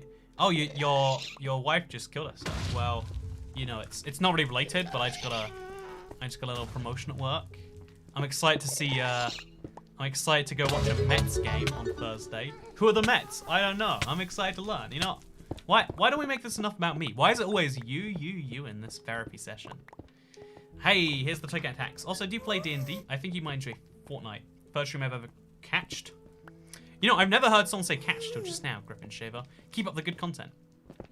Thank you very much, Mr. Griffin Shaver. I'm glad you like whatever we do here. I'm glad you decided, you know, when Toy Cat says, give me your money, and he mugs you, you go right on board with it. I'm so mind blown by the Def Commander Gaming. It's just like, you know, here you go, man. You know, what am I gonna do? There's no other options here. Like, again, who doesn't love a red super chat? But don't you wish your therapist told you to just stop being sad? Honestly, if your therapist tells you to stop being sad, you gotta be like, wait, no way, never thought about that before, man. You're blowing my mind here. So you're saying just like, what if I didn't do the thing that is the problem? You know, I've always one of the, like, you know, the just stop being sad thing. No one's ever actually said that to me. But I do, like, the one that I find way worse, maybe this is like, because other people go for different things. Like, again, maybe this goes back to the narcissist thing. But like, during the times where I was like, lowest in my life, the thing that people would just say, like, the thing that would like irritate me the most is when someone would just say like, oh yeah, no, you think you have it bad, but I have it way worse. And it's like that whole therapy session thing. Actually, no, I love to do that in my therapy session. Just be like, you know, like be a therapist one day and be like, you think you have it bad? I have to listen to people whining about their... The guy's like, so my wife just killed herself and I think my work is gonna fire me. It's like, you think that's bad? I have to complain about this dude telling me about his wife that's died. I mean, come on, man, tell us the interesting stuff. Like, you know, did she play video games? You know, like, tell me the interesting, don't start with the death. Like, don't bring me down this afternoon. Hey, Toycat, here's the Toycat Tax. Also, do you play D&D? I think you might enjoy Fortnite. Oh, that's the Verena. I messed that up, you know? But yeah, thank you for getting the catch correctly into court. People invalidating the way you feel is the worst. I think it's generally, like, I think certain people don't need to be validated or invalidated by other human beings. And if you don't need it, like, I would say I need it far less than other people. So I generally don't understand sometimes people are like, oh yeah, you're just telling me this long convoluted story so you can have told someone. It's like this, you know, there's this like very common relationship dilemma about like, so are you just trying to tell someone? You just need sympathy? Are you like problem solving or whatever? Like, actually here's one piece of relationship advice. For anyone watching right now, this will help you out a lot. Right here, right now. Caught though. I caught you saying the wrong word for catch in the past tense. There we go. That's a high quality joke. I need validation and I don't feel like I do. I think sometimes, like, again, I think it really is like, it's got to be based on your parental situation or something. But just having someone be like, oh yeah, what you've done, that's nice. Like, what you're doing, that's hard. I wouldn't like to have done that, but you did it anyway. Good job, you. You know what? How about Toy Cat's validation? Right now, I'm gonna validate you all of you right now, for absolutely free. This isn't an e-mugging. The e-mugging comes later, or it's come early. It's come later. Here is Toy Cat's validation session. So you might think that I'm not talking about you, but I'm talking about you. All these other people, you know, the Joeys of the world. Sorry, Joey, you're not getting validated today. I'm not talking about them. I'm talking about you. You know, that thing you went through recently, that you dreaded all day, and that you couldn't stop thinking about. I would have broken down that situation. I don't know if I could have done that, but you did it. You did it, and that's good. I'm proud of you. I think that's awesome. I think you've done a thing that not everyone can do, and that's good. You know, people want to bring you down for that, but no, you succeeded. You did good, and I'm happy for you. I'm happy for you. Unless your name is Joey, in which case, get out there. Go do something worthwhile, Joey. There actually is a few Joeys in chat. I'm sorry, Joey. You know, come back to me when you've done something worthwhile, Joey. Come on. You know, I'm gonna single out more people more often. This is like e-mugging, but way more fun because it's very specific. Do you think if I just mug people and like guess their name, like, you know, hands on your head, Peter. Yeah, that's right, Peter. You put your hands on your put your hands in your back pocket. Give your wallet now. Type in those credit card details and send me $2, Peter. Why? Do it right now. You know, this is a mugging. Do you want me to start pulling out the emotional weapons? That generally made me feel good, says Laura Beat Boot. You deserve to feel good, Laura Beat Boot. Like, I think again, I generally think like resting on your laurels to some point can be harmful. But I think more people harm themselves by underplaying their achievements than by overplaying their achievements. Like, there are some people who definitely overestimate what they would do, but far more people definitely underestimate. Like, I generally think that when you take a guy like, I don't know, let me think. If you take a guy like I'm trying to think of like a big tech CEO, like the Google CEO, Larry Page and Sergey Brin. You know, Sergey is Sergey Brin. Like, his name is Sergey because he moved to America from, I think it was Russia and the USSR, but like he moved from the USSR to America and started what was going to be the most influential tech company ever. I'd argue like Microsoft and Apple are starting to edge them out now. But like, if you judge historical contributions to date, Google has done more for the world, good and bad. You know, like Google has changed the world more than any other company in the last 20 years. I might be willing to argue. I'd be willing to bet that this Sergey Brin guy, you know, this literal, you know, this US immigrant from the USSR, I'd be willing to bet that every day he's like, you know, I could have done better. Why, you know, he's working on like life extension stuff. You know, why is that taking so long? What's the deal with the life extension being so slow, huh? Like, I imagine, like, there are days where despite all that he's accomplished, he looks in the mirror and he's like, you know, you messed up. You spent all of today in meetings when you should have been doing X, Y, Z. You know, I think the majority of people, again, I don't know him. I'm just willing to gauge based on what we do know about them, that most people who achieve a lot look at themselves as like, but I could have achieved more. And I guess the truth is you can compare yourself to anyone, but the two people that like it hurts the most compared to is the you who could have done more and the you who didn't do more. Super chatting is so weird. I've been immortalized in Toy Cat history.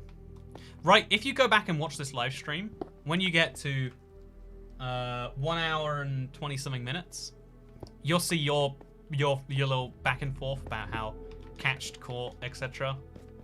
And you'll be able to see that every time. I can't imagine what that's like.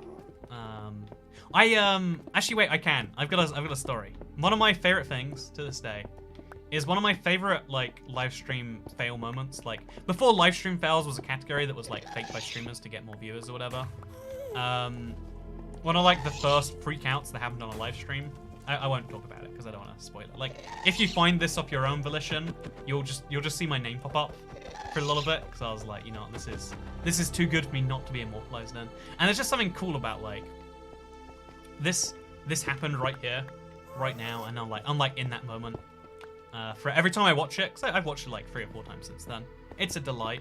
Again, I shouldn't enjoy watching it back, but I do every time. Every single time I'm like, oh yeah, I'm there. It's cool. Like everyone who like contributed to that road, right? You know, like every single one of those like signs is in the Minecraft world forever. Whenever this world is gonna be available for download, I'm not even gonna promise or say anything now. But like when that happens, you'll be able to see all those signs of all those people who super chatted. When you go back and look at the unlisted live streams playlist, every single person who's ever super chatted, their names, they're like frozen in there, and I think that's kind of cool. That's also a sense of validation, right? Like I think one of the few genuine because most of the benefit in super chatting, the thing I always think people are doing when they tip on the live streams, you know, when they super chat, I prefer use the link down below. 100% of the money goes to me, 30% don't go. Blah blah blah. Anyway, so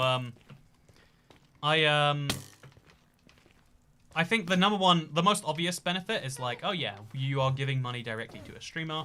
Hopefully, you know, you want me to have $1,000 so I can spend it on things, generally things. What things am I going to spend it on? That's not really important right now. What is important is that I'll buy things with. Oh, there we go. We got so many iron things here. Oh, here's the Netherite pickaxe. We can break 2 today. Oh, that'll be nice. That'll be a real delight. Actually, we'll probably mend that one and we'll just break this one. That seems like a better idea. So let's grab 33 and make another 11 buckets, I guess, because we've got a whole thing of these we got to be filling. So as I was saying, Streamlabs keep stats and show your donations / comment history. Oh yeah, I like that one a lot too. I really do. I think doing things that are temporary right now always make you feel worse after the fact. Whereas something that like you can always go and look at if you want to. There's something nice about immortalized things. You know, we're all just trying to make some impact on this world, and it's nice when, even if it feels like a small impact, you make what feels like an impact. Let's make 11 of these buckets. Let's put them over like, oh Christ. Put them over here, I guess. Yep, that seems good to me. And now let's go scoop up some lava. We might genuinely be done after this, actually. Thank you very much. If we could live forever, do you think we'd accomplish more or be lazy? One straight from my shower thoughts here, says Maxim Gateslin. Maxim Gateslin. Galitsin. I'm sorry, you know, I don't know any Maxim besides you. Let alone, oh, okay.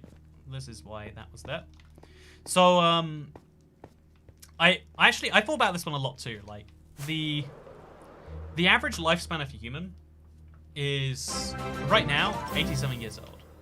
We've always been able to live until, like, a lot of people, you know, the average life expectancy used to be 30-something, but it was dragged down a lot by childhood mortality and, like, death from industrial accidents. We've really only dragged up the average life expectancy, like, you know, let's be optimistic and say, a couple dozen years over time.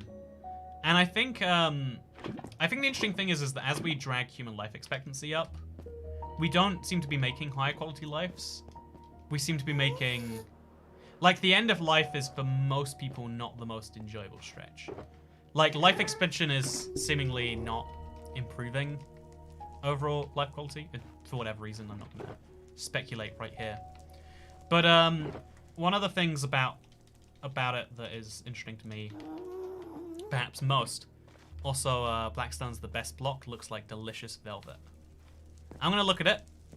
I'm not seeing it. I'm not seeing it, Alina Khan. I think you got a weird texture pack on in your life. So I think that right now humans have like okay, if we could extend life and we could also remove all the ailments that come with it. Oh no, we must have mined a gilded Blackstone block. No. Tell me it's not true. Tell me it ain't so. But anyway, so I think that by and large, we design our lives around when we're most productive. As a 5-year-old, you're not productive. And as an 80-year-old, you're not productive. So those are the ages we generally assign people to be workers, right? And as we add more years, in theory, we're adding more free time. But like, are we? I think if we could live 1,000 years, then I think we would work more. I think we would get more things done.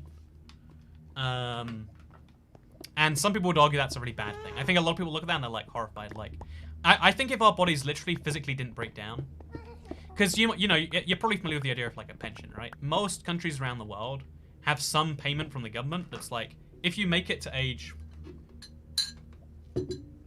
65, I think it's gone up in the UK recently, but like if you make it to a certain age, we'll give you money because like good job on that. You can't work for yourself anymore, and so we'll get, you know, like, since you physically can't work, that's a thing. But I think if 65-year-olds could by and large work, we wouldn't have that system. And if we didn't have a system where like the government was like, hey, you don't really need to work anymore, we're gonna make this happen for you, I think a lot of people would work their entire lives. Like, the only reason I was willing to work as like a 12-year-old, like, as soon as I learned there was a certain amount of money out there, I only had this amount and I could earn more by doing things that other people didn't want to do, and in exchange I got money. And sometimes they're not things I don't want to do. Like, getting paid for like the worst jobs in the world is already like, oh, that's kind of nice. You give up your time in exchange for something. If you work a job you like, you know, like if you like, you know, like you like working out and doing some stuff, that's great. If you play video games on the internet, then you can make money at the same time as doing something you enjoy. Which, I mean, in theory, like, I want to clarify right now. Everyone always thinks like, oh yeah, the real dream is to have a job where you do what you love. I think in reality, like, because any job you're thinking about financial considerations before anything else. There's no such thing as a job where you do exactly what you want. I mean, besides right now where we're just mining a thing. This is the closest thing I have to my ideal job. Because, you know, we come here, we do this. But, like, oh, Lord, I wasted a block in lava. Average life expectancy is 81 years in the UK. I think it's lower in the United States, right? US average life expectancy. Yeah, it's only 78 years in America. It's 82 in Canada and 81 in the UK. And in Japan, I think it's Spain actually, that's the highest now. The Spain life expectancy is 83. So yeah, the difference between like, the fact that even between the US and Spain, which are like low and high, you got 5 years of life expectancy difference. The real dream job is a job that pays money regularly. Yeah, I think that's what you really want. Just like a job that has like fixed expectations from you. Like, so I think a lot of people like hate the idea of like, oh yeah, I don't like that jobs do this, that, the other. I think the real worst thing from a job is a job that has like non-defined expectations. Like, oh yeah, you're just, you know, you gotta do this and that, and obviously you gotta mop up the bathroom and that's a thing. And it's like, no, wait, what? Anyway, you know, at the local shops there's a 99-year-old worker. That's cute. So anyway, the long way around that was to say, I think if we lived for 1,000 years, we would, and we could work for all 1,000, we would. If we lived for 1,000 years and we stopped being viable at 65, like we couldn't really work, I genuinely think there would be a movement to kill people at age like 80 or 100. Like even right now, right? This is the most. Someone's gonna hate me for this conversation. So this is all just talking in hypothetical terms. But like right now, in theory, you know, what's more expensive? Paying out a payment to every person over the age of like 65, or just getting a giant meat grinder and sending them into a factory where we grind them up into bones? Like, you know, what's easier? What's the more viable solution right there? If you know, like, we choose the more, you know, humane thing. But there's a point where like, again, people always like to think like, oh yeah, you gotta do what's right. And it's like, you gotta do what's right if you can. There's always this key stipulation of like, if you can. There's a lot of things we think are right that we can't do. Like as a society, I'm not saying me individually. Like I think that, I don't know, I think there's lots of things. The life expectancy in China is 76. Is that really true? China average life expectancy. Oh my god, they went up so high. China's life expectancy was 44 in 1961. They went up 2 decades in 2 decades. No, 2 decades in 1 decade. That's insane. I wonder what it is in Hong Kong. Hong Kong average life expectancy. 84 years. They are killing Spain right there. Japan, I'm assuming is high. Japan's 84 too. Hong Kong might have the highest of any country, but you might not be able to call them a country. That's insane, actually, that Hong Kong, 84 years. Humans have emotions, that's why we're not efficient. Exactly, right? We have emotions that make inefficient decisions, but ultimately you have to make some level of efficient decision. Like, I'm sure everyone's come up with a conclusion at some point of like, what if, you know, hear me out on this one, what if we just made it so no one had to do any work? And you're like, that's genius. The worst part of life is working. But then you're like, so like, but if people don't do what, you know, like, then you're like, yeah, so how, if people don't work, how are they going to make money, man? If you stop them working, it's like, well, we'll give them the money. And it's like, okay, that's fine. You know, let's not go into that how we pay for it yet. Let's just be happy. And it's like, wait, so where's your money come from? And it's like, oh yeah, we'll print it, or like we'll like take it from some other unspecified group. You know, don't worry, it's not you we're taking it from. Some other people. We're gonna take their money and we're gonna use it to do that. It's like, okay, that's great, we're fine. And then it's like, so if no one's working, how do we get the things that we want? Like, how does a McDonald's operate without employees that are being paid? It's like, well, because that's the number one concern. Straight from I have infinite money to, wait a minute, what about McDonald's? And then you're like, oh, so we actually can't do that. It sounds good, but it's not efficient because like it works for a week and then society collapses. Or, you know, it works for 3 days and then society collapses. In the case of the Soviet Union, it can last for, you know, like it's like I was reading about something today. Last comment, I'll stop pestering you, but I have a deep philosophical question that applies to conversation. Do you like pesto? Oh, pesto is so good. Pesto, oh, I love pesto so much. I'm in love with pesto. I literally, you know, there are very few things that make me that happy. Grind them, make burgers, and eat them. I missed so many comments, apparently. Wait, did I? No, I didn't. I wonder if life is worth living most of the time when you're doing something you don't want to do. Says PN. What am I doing today? Destroying all the obsidian in my end because I need 12,200 obsidian because Bedrock edition.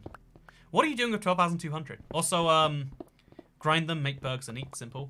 Right. Not only could we get rid of the giant like pension deficits the world is facing, but also we could have some tasty people burgers. But we don't do it because we have like a sentimental value.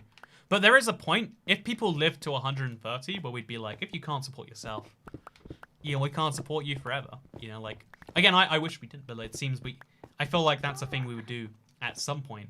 You know, for most of history, there has not been a pension thing. There's been like be looked after by the people you're near, or get a job, or die. Those were your options until literally the 20s or 40s, depending on. In some countries, those are still your options. Like, in a lot of the world to this day, it's like, well, you don't have, you find someone to make that work, you know? And it seems mean, but that's a thing. PN says something like, you know, what's the point in living if you spend most of your life doing something you don't want to do? I think the point of my example is not to be like, oh yeah, you should do things you don't want to do. Because I think that when you think about, if you think about a job and you think about the worst possible job you could have, because I think, for me, the worst job I could have is probably, let me think about it. Probably the worst job I could have is like, doing some like super unspecified task somewhere where like, oh yeah, you're gonna have to do a lot of things, you have to learn. Actually, I think working retail is my version of hell. If you work retail, you are like, you are the hero we need, you know? You are literally an essential worker. You are likely, you know, undercompensated for your pain, compared to what I would, you know, like to be in. Ideally, you would be, etc. But okay, we are out of spaces to even put this stuff now. That's a problem we'll deal with later, though. You know, this is a later me problem. This isn't a me right now problem. So anyway, 2 words, gold farm. 2 words, gold farm. Oh, that's why you need 12,200, because you're making a giant gold farm. Ah. That makes a bunch of sense. More sense than whatever I was thinking. So, we need to make buckets, and we need to drain the lava. So, yeah, going back to what I was saying. So, the pesto on sandwiches. Okay, you know what, Chantal, can you ban this Chantal X Leaf fella? I think that is disgusting. I would like to try it, but it also sounds horrendous. Ugh.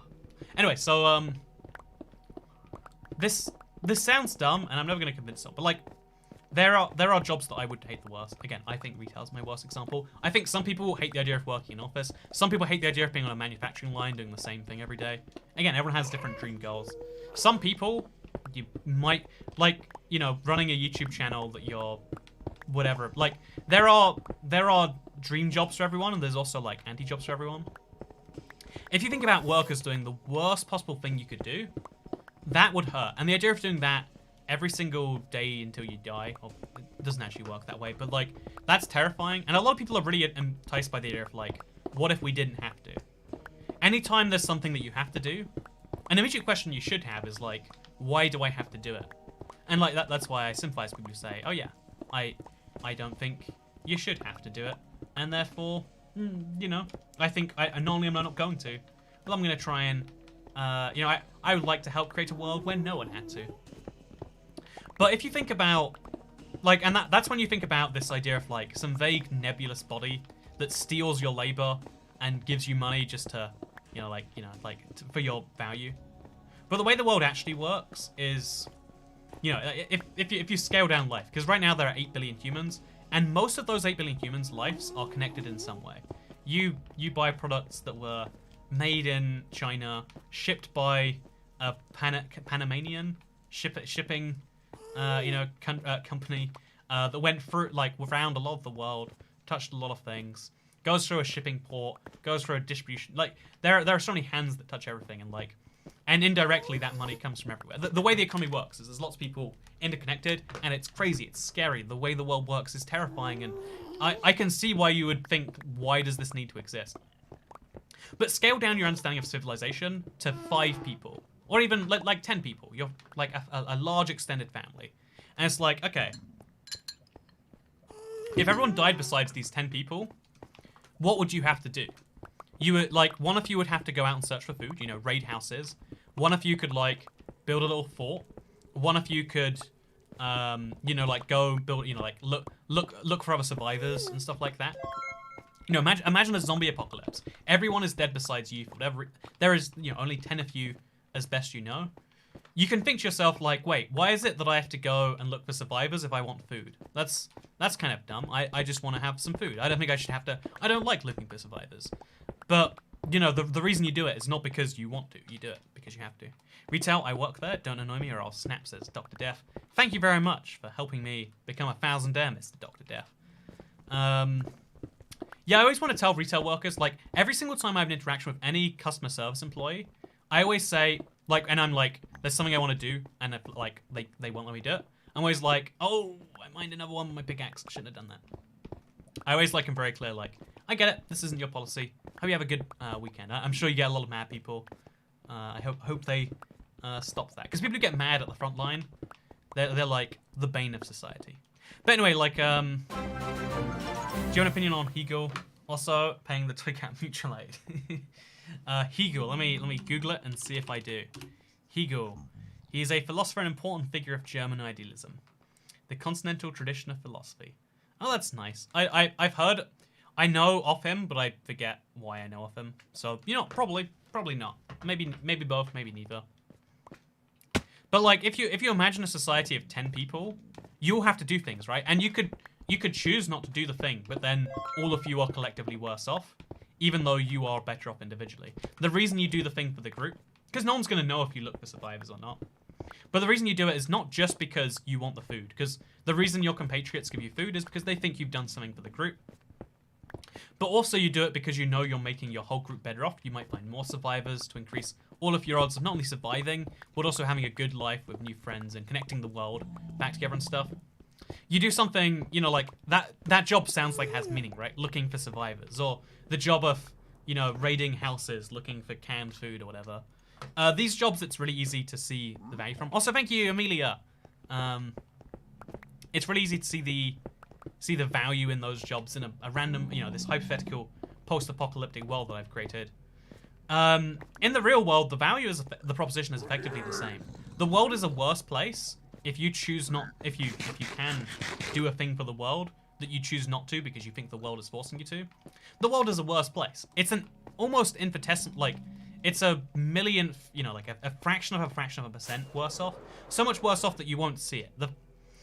Which is depressing. Like, everyone wants to see that they're making a difference.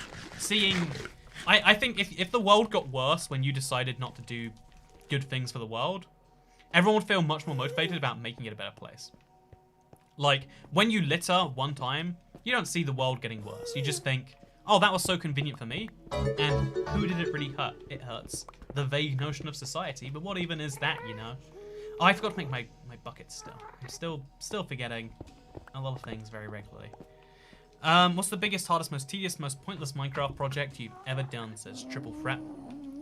That's a good question. Biggest, hardest, most tedious, pointless. I like freezing the Nether. Probably the Nether brick fortress one. Towards the end of that one, I was just like, I just want to finish this so I can be done with it. That's why I'm not making any commitments to like what I'm using this for. I might just have a big blackstone chest area. That might be fun. You never know. Good to see you, Breehouse, by the way. Also, the post-apocalyptic world is just Minecraft. Exactly, right? Like, if you don't do something in your Minecraft world and just stand there, it doesn't. When you see, like, seeing the world get better when you make a positive influence, and seeing the world get worse when you don't, are things that we almost like need, and it's a tragedy when we don't have them. But the world is a worse place if you decide not to contribute towards it. Just because you don't see it so visibly, it doesn't mean it's not happening. And I think it's like, I think that's one of the modern tragedies. Like, the world is so connected now that we can do so many cool things. Like, having 8 billion, you know, again, like, having almost 8 billion people all doing their own little individual part. Some of those humans are learning. Some of those humans are working on building things. Some of those people sell services for people. Some of those people work on tech. Like, there is literally a billion jobs, right? But the world is getting better every day. And the world is getting better because every single human is doing their little bit. And your little bit might seem dumb. Like, what use does it do to, you know, work in the... Like, again, I'm just using retail because I hate that example. And apparently so do my retail working comrades. But, you know, like, when you do all these tiny jobs, they're going to feel like... they're not... It's going to feel like nothing, but you are moving the needle. It's just the amount you could see the needle moving by has gone down. But it doesn't mean that, like, relative to the percentage, you know? But the world is getting better because all these people are doing this thing. Everyone is moving the needle that tiny fraction of a percent themselves. And it's making things better. You can make your Minecraft work effectively worse by doing something. It goes both ways. If I fall in lava right now, my Minecraft gets way worse. If I break a mob spawning farm or whatever, I can see that difference pretty immediately. Whereas you can do a lot of bad things in the real world and not see the world get worse as a consequence, and think, oh yeah, well I guess nothing matters. Oh lord, okay, definitely lost something there. Okay, I'm gonna use this hit. Okay, man, the lava there, it's just there's too much of it. I'm gonna mine around here, trying to find where it's at, so I can scoopty-poopty more of it up. Whew. What doesn't get better except to you? That's entirely subjective. So, yeah, this is Tyria Maddie. You might think that I live in some bubble where the world is getting better every day. And the world, like, I want to clarify, my world isn't getting better every day. My world goes through twists and turns and ups and downs. I'm having an amazing week. I've had an amazing last couple of days. And I'm hoping to have an amazing week. I'm like feeling positive about my upcoming week. But I don't know, I've had some of my lowest moments of like a while in the last month. your individual life is going up and down, and even if you look at a small collective, it's going up and down. But if you look at humans as a group, if you just look at humans, the global tribe we're all part of, humans are objectively actually not. Ooh, Corona might be messing that up. But if you look at the amount of wealth we're producing, it's up. But like, who cares about wealth, right? Wealth is what capitalist pigs care about. You know what I care about? I care about happiness metrics. Again, overall, more humans are being more satisfied. The global hunger rates are going down. Like poverty rates worldwide going down. Like people who die from preventable diseases going down significantly. These things are all happening, and you don't think about them because they're in the background, and it's hard to make a news headline about the world is a better place because the much better story is the world is awful. Fear it. The world is a terrible place. You should watch out, friends, because it's coming for you. Okay, welcome to Destroying Two Fortresses, because I'm bored. Thanks for the project idea. Not to keep bringing up D&D, but I'm writing a homebrew world. Any suggestions for an ancient deity whose cult will secretly span the continent? First of all, that's really cool, Julian Coy. I feel like you asked a question about D&D that I must have missed, and now I feel awful. But to answer your question about... To answer your question on as regards to the like a cult across your whole world, I think a cool one, personally. It's gonna be like he thinks that the Earth is flat or something dumb, and he wants to prove it, so he's doing a bunch of experiments. Make a bunch of fun real-world parallels. People enjoy that. People love real-world parallels. Everyone loves joking about flat earthers. No one's out there like, you know what? I think they've I think these people, you need to give them a rest. Everyone's like, you know what? I'd like to hear what you have to say about them. So there you go. They believe. Wait. Wait. Here's a better idea. Wait, sorry. I'm taking that one back. A good idea for a like villainous cult is the villain thinks that the Earth is like it's because you're D&D master. You can make the Earth actually flat. There's a villain that's trying to convince everyone the Earth is a sphere, and like wake up, sheeple. There's no edge of the world, and he wants to like lead them on a giant voyage there, but it's gonna kill them. And that way your players have to question like, wait, is he for real? There you go. There's a fun idea. That's for free. Oh, actually, I guess it's not for free. It's for £2.40 that you gave me. D&D gang. I don't describe myself as a D&D player because I haven't played it in so long, but I tried to get into D&D because the whole idea, like, it used to sound so dumb to me. Like, Dungeons and Dragons. Haha. That's the game nerds play in their mother's basements. Thank you very much. But the part where I got like, the part where I was like, ooh, tell me more, was where like someone just explained like, hey, here's the deal.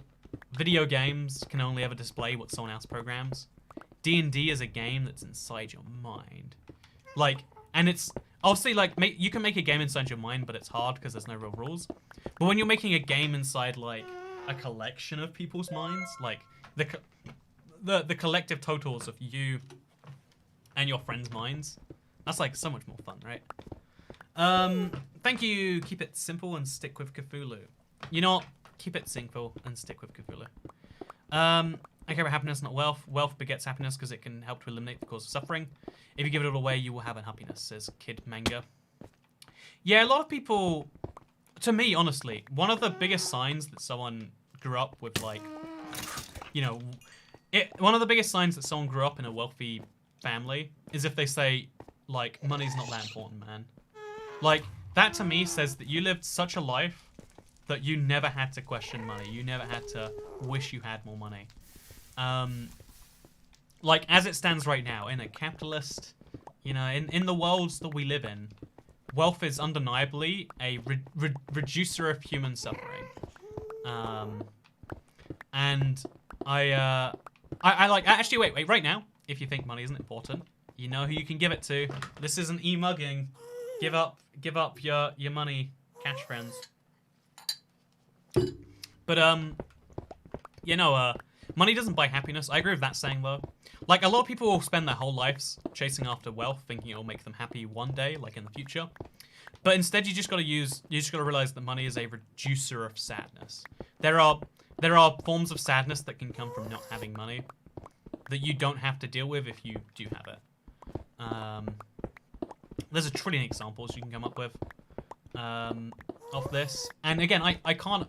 I wish I was sheltered enough in my life. Like someone... There was always someone money around me that was like, oh, you don't have to worry about this. That I just thought of money as being like this inconsequential thing. Because I have this... Actually, I've got a story. I have a... Again, I don't like to... I won't mention my... I have a friend who made literally... Again, I don't know how much he made, but it was about... It was roughly 6 figures in dollars. Like, I only saw 80,000 off it, but like... Yeah, in 1 month he made that amount. So like, work out how much that salary is. But he had really, really wealthy parents. So this is like a wildly wealthy dude who like, you know, like in terms of his family, who then made a bunch of money himself. And like, the money wasn't a big deal for him. He was like, it's just money or whatever, you know, man. And then like, he always thought like, whenever people spoke about it, I was like, it's inconsequential how much it. Like, I was just as happy there as I was here. And although that's like a really cool ability, the difference between spending 500 euros on a flight somewhere or spending 50 euros was like, why would you bother not doing the one that's easier? You know, the idea of going anywhere not in first class to him was like, but like, you know, so it's just money, you know, like what's, or like he only drank coffee. There's a bunch of like weird things about his life where I was like, thank you, Serena Menke. For example, the sadness I feel from not having 200 toy cat plushes right now. I'm so sad that, like, I secretly regret not buying, like, a bunch of toy cat plushes the day before it was over. Like, I was like, you know, because I could have, like, given them away as, like, a physical thing. I don't know. Did he pay his toy cat tax? He did once, he once paid, like, once he was like, hey, come visit me, and I was like, nah. And he's like, I'll pay for this, that. Like, he bought me 100 euros worth of sushi. It was a whole fun thing. There was a study a while back where someone said money contributes to happiness, but only up to a point. Something like 80k at the time of the study doesn't significantly improve happiness. Yeah, I think that's usually where the drop-off point is. I honestly do think most people who earn significantly, like, I think if you have a job that's paying you a $250,000 a year, I think you're probably less happy than someone who earns like 80,000 a year. Like, you know, if you get that money without working, that's pretty great. But I think there is a point at which the stresses from your job outweigh the money thing, and I think that's where things get sad. But when people are like, oh yeah, I can't believe you're busy, you know, working to pay for, you know, rent and like things you enjoy, like, you know, $1 tacos or being e-mugged on the internet. I find those people to be like fascinating in terms of like, what, how do you think all this works, man? But yeah, I really think that like when you get to a certain level, I don't know where it is. But there is a certain level where like people are killing themselves to make money that they can't even use. Like if you're working 80 hours a week, it doesn't matter how much you're making. Your life is still majority work, and most jobs that pay large amounts are like stressful. You know, they're high. The reason we pay people lots of money to do certain jobs is because they require high competencies, and high competency requires not making mistakes, generally speaking. There are probably some jobs where you can make mistakes all you like and still make a lot of money. I don't know about any of them. I'd love to hear if you do. You know, actually, if anyone has a job that pays a lot of money and where you don't have to do a good job, let me know. But yeah, it makes a big difference. That's why I think I've said this before. This sounds like some dumb thing I say because maybe it gives people money. No one's giving me money because I've said this. This isn't some weird ploy. I generally, like, this is long before YouTube too. If someone, like, when someone apologizes for something, it means very little. And someone's like, here is the money to, like, restitute the damages. That's where I'm like, well, that's much better, you know? Like, if you are... I had a friend who was, I think he was, like, super late. Like, he was literally an hour late. And not for a good reason. It was just like, oh yeah, sorry, I decided to go have a shower, this, that. I was mad, and then the guy's like, oh yeah, I'll pay for your dinner. And he paid for something else that I won't mention right here, but it was nice of him. And that's like an actual, like, money is this physically limited thing. If you're hanging out with a millionaire, like, this wasn't the friend that made a bunch of money. You know, I wish I'd asked him for more money. I wish I'd just been like, hey, can I have $1,000 just to see what he would have done? Because I realize now he might have just done it if I'd have convinced him I wanted it. Anyway, because he was a very reckless spender. But I really am of the opinion that like, if you know, words are something you have an unlimited amount of. I can tell you, right now you might not believe what I'm saying because it's just words, right? A lot of people don't believe that I really think Wikipedia is great until I gave $1,000 to them and still do give regularly large amounts. And then people are like, oh yeah, you care, you're into that, you know. My job pays nothing and I can make a lot of mistakes without much consequence. See, right, like skill is important, but the real reason you want skill is to avoid, you know, mistakes. You want to, competency is what pays. Like, there are lots of jobs where you don't need to be competent, but you're taking a big risk. But then that's competence for your own life, you know. Like, if you're a logger, you make a lot of money because if a tree falls and kills you, you know, you're dead. You can't enjoy that money. Same with oil rig workers, etc. Anyway, so I think like you can use words an unlimited amount. I can say that I, you know, made a mistake, or I can be like, oh yeah, this is a thing. This is going to come back and bite me sometime later. Someone's going to be like, you said you care about this, but you just apologized. And yeah, you know, oh my god, what? I really do think that, like people who are like, oh yeah, I'm going to speak out about things that I care about. Like maybe that's got a big impact, but also, you know, you can make a way bigger difference by throwing some money at a thing. But that doesn't make such a big public gesture, right? I don't know, like, that's the real reality, right? We have an unlimited amount of words, and we have a finite amount of money. If you know, an actual apology comes in, like, to me, like, an apology comes in the form of money. An actual, like, you know, like, a good birthday gift is not a, like, I don't know, I think, until recently, I used to be of the opinion that, like, oh yeah, a good like way to show you love or care about someone is like if I make, say, full $1,000 a month, a lot of money, right? If I make that amount a month, and I spend $100 on something for your birthday gift, you know that I care about you, either enough to be done with my money, and I don't know how money works, or I care about you to spend 1/10 of the money I made this whole month on something for you. Because I care about you that much. Whereas if I write you a birthday card that says, oh yeah, I you know, like, it's a birthday, hope you're having a good one, what does that really mean, you know? So yeah, that's my controversial take. A lot of people take that like the wrong way, and they're like, money's not the most important thing. And I always have to be like, well, you know, you might think that that's a smart saying by saying it, but I strongly disagree. Money doesn't equal love, though. I'd agree with that too. What happened here, by the way? I need to go scoop that up, I guess. Yeah, what even? Okay, I'm gonna just mine this way around. I'm gonna see what happened here. Some tragedy, clearly. Some big tragedy. Oh Lord, what? Where is the lava coming from? Am I gonna live? I'm gonna live. Man, Netherite's good for blocking out damage, huh? Ruby Wood, money is important, which is why I'm showing mine over you. Enjoy $7 of happiness, senpai. That's actually £7, which is close to $10. Where is this lava coming from? I'm so lost and confused. So confused. Why don't you upgrade your tools? I did. Good answer.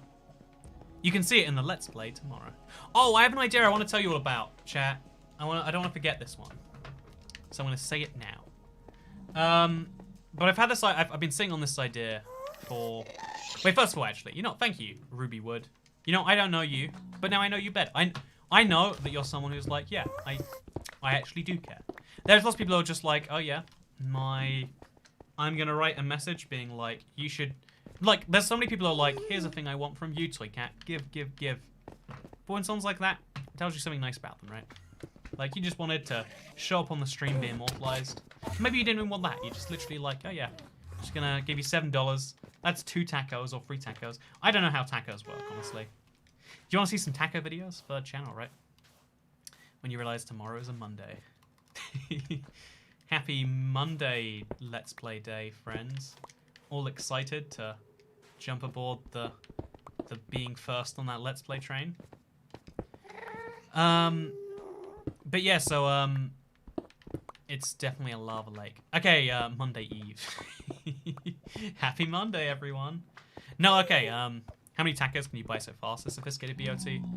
So, I don't know if we get to count the mugging money that I got from the Def Commander Gaming. If we don't, I've ended up with several dozen tacos. Thank you. Third channel taco reviewers, yes. Oh, yeah, honestly, there's a lot of Hispanics that live in Vegas, right? I don't know what the logic is. Or even the Hispanic Latino thing confuses me on a regular basis. But if we leave those things to the side, this is a dangerous place to be doing this. I should watch out for that magma cube that I hear. But yeah, there's a lot of Hispanic. Stop saying taco. I want to say it like as wrong as I humanly can now, just for you friends. Taco. I'm gonna eat some tacos in Las Vegas. I can't do an American accent. Howdy, folks. I'ma go down to the taco stand cause this is how I say taco. I know this is how the Mexicans say it, but also I've never heard anyone in the UK say taco, and I'm just speaking in the accent that I'm familiar with. I hope y'all understand, y'all. Anyway, so I've got an idea I want to tell you about, chat, before we go today. So, do you remember the hardest seed in Minecraft? I know saying like 10 out of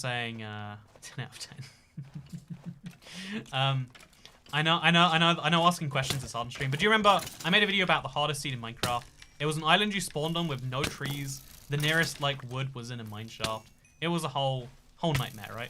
It was Seed Sunday like 3 weeks ago. So do you remember that? Yes or no? Drunk stream. Yeah, I'm gonna it's gonna be great. I'm totally gonna try and speedrun Minecraft. And I'm gonna do it with some drinks. It's gonna be wonderful. Okay, most of chat knows what I'm talking about. Man, you guys are loyal. I need more people like you in my life. Something about hoes not being loyal.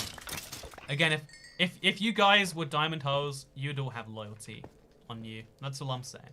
I like loyalty a lot. Honestly, like, one of the few, maybe this is like growing old, maybe this is just being a human being. But you realize very quickly that someone being loyal to you is one of the most important things they can be out there. Oh god, we need to like expand this chest too. Life is such a nightmare. Life is pain, am I right? Anyway, so I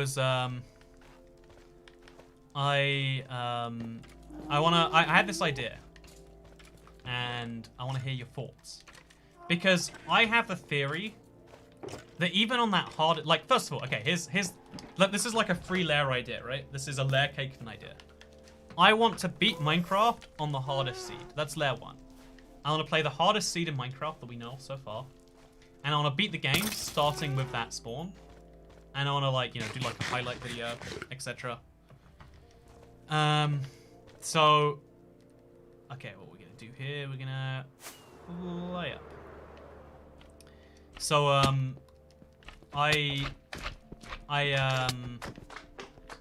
don't know why I'm like, usually like when I pitch ideas, I'm like much more clear. You know, let's just take a step back. Let's just, how's everyone doing? Are you having a good evening? I'm having a good evening. Okay, so I've got this idea, internet. I've got this idea. Also, the stream ends when the pickaxe breaks, so you're looking forward to that. So I've got this idea that, like, try and beat Minecraft on the world's hard, on the hardest Minecraft Bedrock seed that we know of that exists. That's layer 1. Layer 2 is, what if I didn't just try to beat it? Because, like, any Minecraft seed is beatable at some point, right? What if I tried to beat it in 2 hours? Let's say 120 minutes. That'd be kind of fun, right? But what if layer 3, you know, layer 3 to this idea, is what if I put out the gauntlet for anyone to, like, I don't know, like, send it to me on Twitter or whatever. But for anyone to send a Minecraft seed to, and if we found a seed that someone thought was harder, I would, like, because my theory is I think any Minecraft seed out there, you can beat Minecraft in less than 2 hours on. And that's why, you know, I think that all, you know, what we got to do is we can prove that any seed anyone's willing to send us, we can do that for. Like, if someone sends me a seed and they send pictures and stuff, and I genuinely think it's harder than the one I have, then I think that would be great. Did you say omelette? I feel like I'm having a stroke every time I read your comments, Chantal. Like something about potatoes and assistants, and now omelette. Like, are you a time traveler, or what's the scoop there? Unless the seed has a glitch stronghold. Oh, that's a good point. Even if it has a glitch stronghold, I guess you could just find another stronghold, right? That's all you have to do. But yes, that's my theory. That's my idea I'd like to share with all of you. Okay. What do you think? That's my thoughts. The hardest seed is subjective to opinion, says Juju A. Yeah, exactly. That's why my idea. That's why my point is like. I think you missed my point. But that's why I think my idea was, okay, if you don't believe this is the hardest seed, send me a harder seed, and if we agree that it's harder, I'll try and beat Minecraft on it, you know? Doctor's strokes aren't contagious. Can Chantal causes up, we would have strokes anyway. Yeah, right. Like I was full on like, am I having like an aneurysm here? Like what's happening? Why can't I understand these messages? I think it sounds fun. So yeah, I'll probably do it maybe tomorrow actually even. But I just like the idea. Oh, can I again? This is uninteresting to most people because most people don't care about scooters. But here's something happening in my life that I want to share. Not because you care about, because I care about. Yeah. That's right, you're here held hostage. What are you gonna do? You're gonna leave the stream? Please don't leave me. Get the world record holder to do the hardest seed. Yeah, I think that'd be a lot of fun too. Like getting a speedrun in there after me. Whew, it is hot. Honestly, electronics, right? You never realize how much heat they produce. Because they have fans in them that are pushing the heat from like the CPU or whatever to the outside world. Like my CPU is running at literally 60 degrees right now. And then the only reason it's running at 60 and not 70 or 80 is because it's pushing the air that would make it run at 70 or 80 out into my room. And it turns out you don't need much air that's close to 60 degrees before you start melting. Like you're somewhere. Oh, by the way, Celsius. If you use different degrees, learn Celsius. Honestly, you know, if you're on the internet in 2020 and you don't know metric measurements, don't be that guy that's like, oh, sorry, can you convert that to miles kilometers for me? It's like, no, Google it. Okay, you know what? Can I just have a rant? I'm sorry to my metrically challenged friends in America. I know you're gonna be like, oh, what's the deal with that? But there's two form of measurements in the world. There's one that's used everywhere, and then there's one that's used in America. And it's like, if you live in that country using that one measurement system, it's fine. You know, I get why you won't use Celsius on your day-to-day. It's hard, everyone else has switched over to it.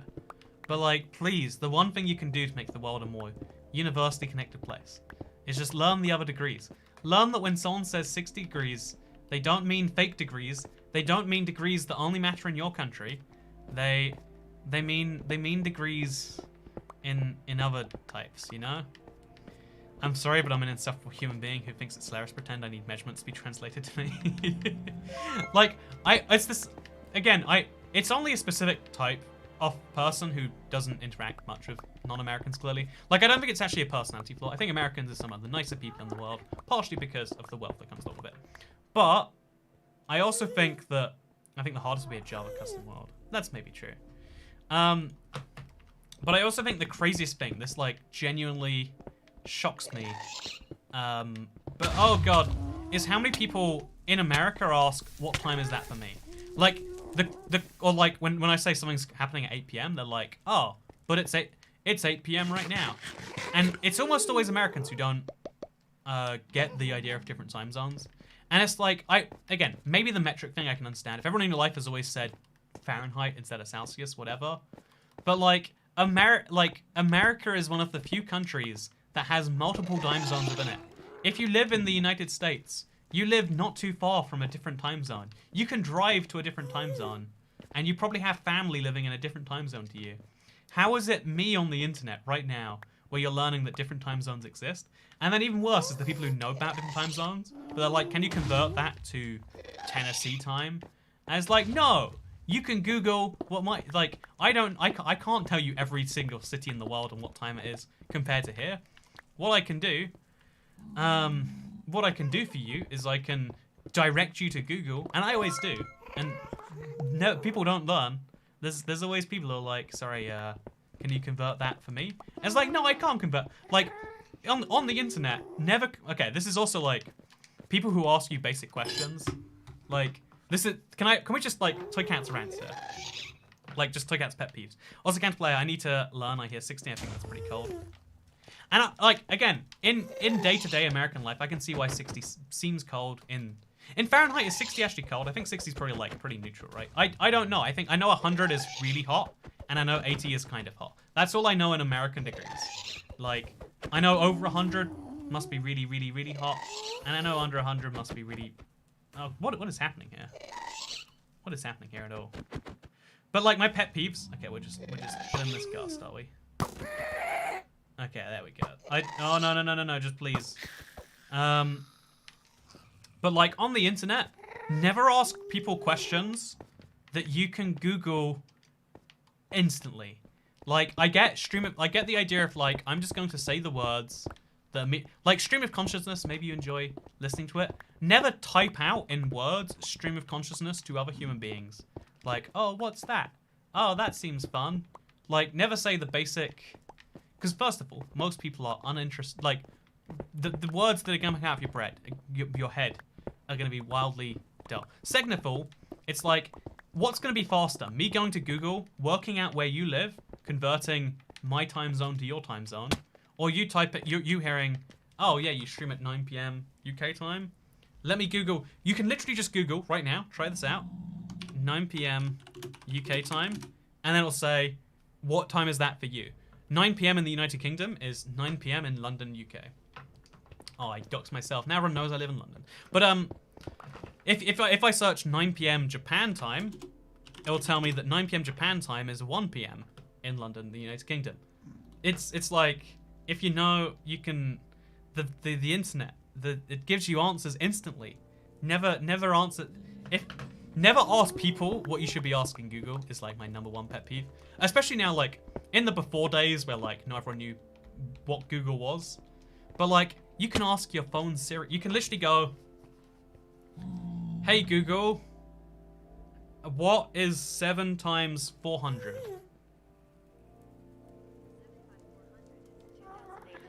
Wow, I don't have to ask someone on the internet. Hey Google, what is 60 degrees Fahrenheit in Celsius? 60 degrees Fahrenheit is 15.556 degrees Celsius. Okay, that's not cold. That's like to me 15.556 degrees Celsius. You know, the temperature of my PC if it was running in Fahrenheit would be real low. But yeah, I'm not comfortable speaking out loud to nothing though. Here's one of my favorite debates: is should you be polite to your Google Assistant or your Siri or your Alexa? You know, because like being like polite to a virtual assistant that you know doesn't exist feels weird, and even like honestly, it took me so long to get my phone to turn on to Hey Google because I was like, this is, no, not you. Sorry, don't do it. Problem free is the way to be. What is that? It took me so long to turn on the default thing. Always thanks Siri. Exactly. You know, it's like thanking the bus driver. They don't care, but you can. It's good for your soul to do it anyway. It's like tipping your boy Toy Cat $2 from across the pond. And I'm glad you love the channel, Mitchell Dove. No, you have to yell like my dad. Oh yeah, old people in technology is hilarious. I love it. I love it. Your dad's an old person now, I've decided. It's been decided on his behalf. You know, all dads in America seem to be old. Tell me if you disagree. But I never heard, like, my like, biological father's, like, 43, 45, maybe. Whenever I hear about someone who has a dad, they're, like, the age of my grandfather. And it's like, how are you alive, man? Like, are your grandparents all dead? Anyway, so different side point. Anyway, so yeah, I think sometimes like thanking someone is like good for your soul. Like it's interesting that like saying thank you is nice as well. I've said this a billion times before, but every time, like, when I support the things that I like, whether that's just buying, oh god, whether that's just buying the things that they produce or whatever else, I like supporting a thing, because it makes me feel good that I made that thing better, and also, like, usually there's some reward for it, right? Like, when you donate to someone's, oh god, Patreon or whatever, there's some little reward at that tier. When you tip someone, you see your name on stream, and you feel like Kyle Butters Jr. How many diamond spawns / chunk in vanilla? Oh, it's 2 point something, but 2.4 on average. But they don't spawn every chunk, I don't think. I think it's just an average. Whereas in the Nether, a certain amount of Netherite spawns in every chunk. Like, not most chunks, in every chunk. There is Netherite. It's a fun little difference. Also, this Netherite pickaxe is going to break, huh? You looking forward to this, everyone? My family judged me when I say please to Google Home. It says, hey, it's Jazzy. See, Jazzy? Okay, first of all, you know, right here, right now. Me to you, Jazzy. If I was in your family, Jazzy, I would be delighted that you were thanking Google Home. I'd be like, you know what? I raised, assuming it's your parents. You know, it's your family. That includes your parents, probably. I'd be like, wow, I raised this Jazzy to be an upstanding citizen. You know, actually, wait, we were doing, like, validation earlier. Let's do some individual validation. You know, good job. Good job. Yeah, you know, good job, Jazzy, on thanking your Google Home. Good job to, let's see who else said they did it. Good job to, your mom double my age, yet your dad is younger, says Katie Plays. You know, good job to Katie Plays' dad for having children at a reasonable age. Good job to, Joey Hill. Can I be validated now? You know, Joey's are still not on the list of validate things. Good job to Alina Khan. You know, waking up every day and being Alina Khan is hard, but you do it anyway. Good job. I'm proud of you. See, there we go. Gotta throw in some random sarcasm, mate. There was something you wanted to share with us earlier. I think it was something going on with your life outside of YouTube. Oh yeah, I was just talking about the electric scooter real briefly. I got a new e-scooter recently. I'm like hyped. It's like my exciting little thing. Like a new piece of tech purchase that I'm using. It'll allow me to like go do some climbing stuff that I wanted to do for a while. Cause like I got a the idea of an e-scooter is already kind of dumb, but like I got one with like an extra long battery, so now it can go a little further before it needs to recharge. And it means that some places I just couldn't go before, like they were just out of my reach effectively, they're now within my reach, and that's exciting to me. Honestly, in the same way that like this is like another form of validation. Being excited about something. Sometimes you have people who like listen to that and they're like, I don't really care. Like a lot of people here, I'm going to America. I like that chat's like excited my America move too. Like a lot of things are gonna change, right? It's gonna be a whole fun thing happening here on the channel. And I like that chat's like excited for me on that one. Talking about something you care about and having like an actually excited audience, right? That's cool in my opinion. So Kalish just said it must suck for you, but good job being you. It ain't much, but it's honest work, says Alina Khan. I mean, again, many people in your position would just like, you know, immediately off, you know, one to the mouth. But you stick through it, and that's the validation you get today. That's what you get for asking for validation when things are potentially okay. I'm just kidding. I hope things are okay. If they're not okay, then I'm gonna double down, and I'm gonna be an anti-therapist for you. What state are you moving to? Probably Nevada, but we'll see. What to the mouth. But yeah, can you move to America permanently, Toy Cat? I've looked into it actually, and the tax advantages, like it's a really complex one. But there's I would pay less money in taxes. I'd pay a lot more in health insurance, because obviously there's no health insurance in the UK. It's just paid for by taxes, and that's nice. That not only do I pay for my healthcare, but also for like a dozen people, a dozen other people's healthcare. I think I've questioned whether I should live in America, but honestly, this is dumb. This is so dumb. But the biggest reason I don't want to live in America is because it's so much further away from all the countries that I want to visit. Like, if you want to get to, I don't know, say Singapore from America, It's like 12, 13 hours from the UK. It's like 15 from the US.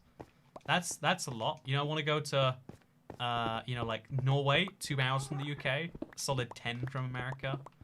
All my favorite countries are closer to the UK, and also way cheaper to get to. Like flights from America are so expensive.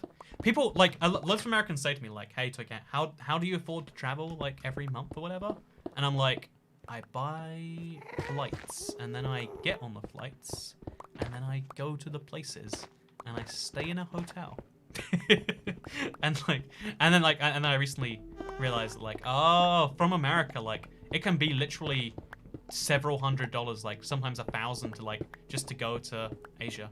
You travel every month, says Dockside Gaming. I have not traveled in I don't travel out every month anymore, that's for sure. Yeah, also I love that we got like it's funny, like the exclaimed reaction where like, oh yeah, some people say that it's crazy, like do that every month, and then some guy's like, wait, you do that every month? We proved the point. Isn't that beautiful? YTF aren't it breaking? It has like about, when it gets to this stage, it still has another like 100 durability, which is more like 400 blocks it can break. It's gonna break very unexpectedly. And oh, I should have named this stream when the Netherite pickaxe breaks, the stream ends. That'd have been a way better idea. You know what? I failed you all. I could probably still rename it and then make it public or something like that. You know, I wish I did. We'll do it again next time. It'll be fun. How much does a UK flight cost? It's like the standard that I'm used to paying for like a one-way to America is like 100 to 150, I'd say, and like 200 if you're flying not a budget airline. Whereas I've seen it in reverse, it's insane. Like recently, like right now, things are expensive. Like flights are so expensive right now. It hurts me looking at like, oh, I want to go to America one way. Oh, it's like 400, 500, 600 to go from the part of Europe I'm gonna be in to America. It's like, oh, physically stings. And then like I've looked around, like flights within America, it costs more to go from London to it costs more to go from like, you know, to get to like Albuquerque from pretty much any major American hub, like even if it's like an hour away. Like my Albuquerque, anyway, it's insanely expensive to fly from America because the American airlines make their money from the average person, whereas in Europe the airlines make their money from business travelers, and you're just paying. Oh, the pickaxe broke. Thank you for watching. Hope you have a nice day. I'm gonna see you all in the next one. Goodbye.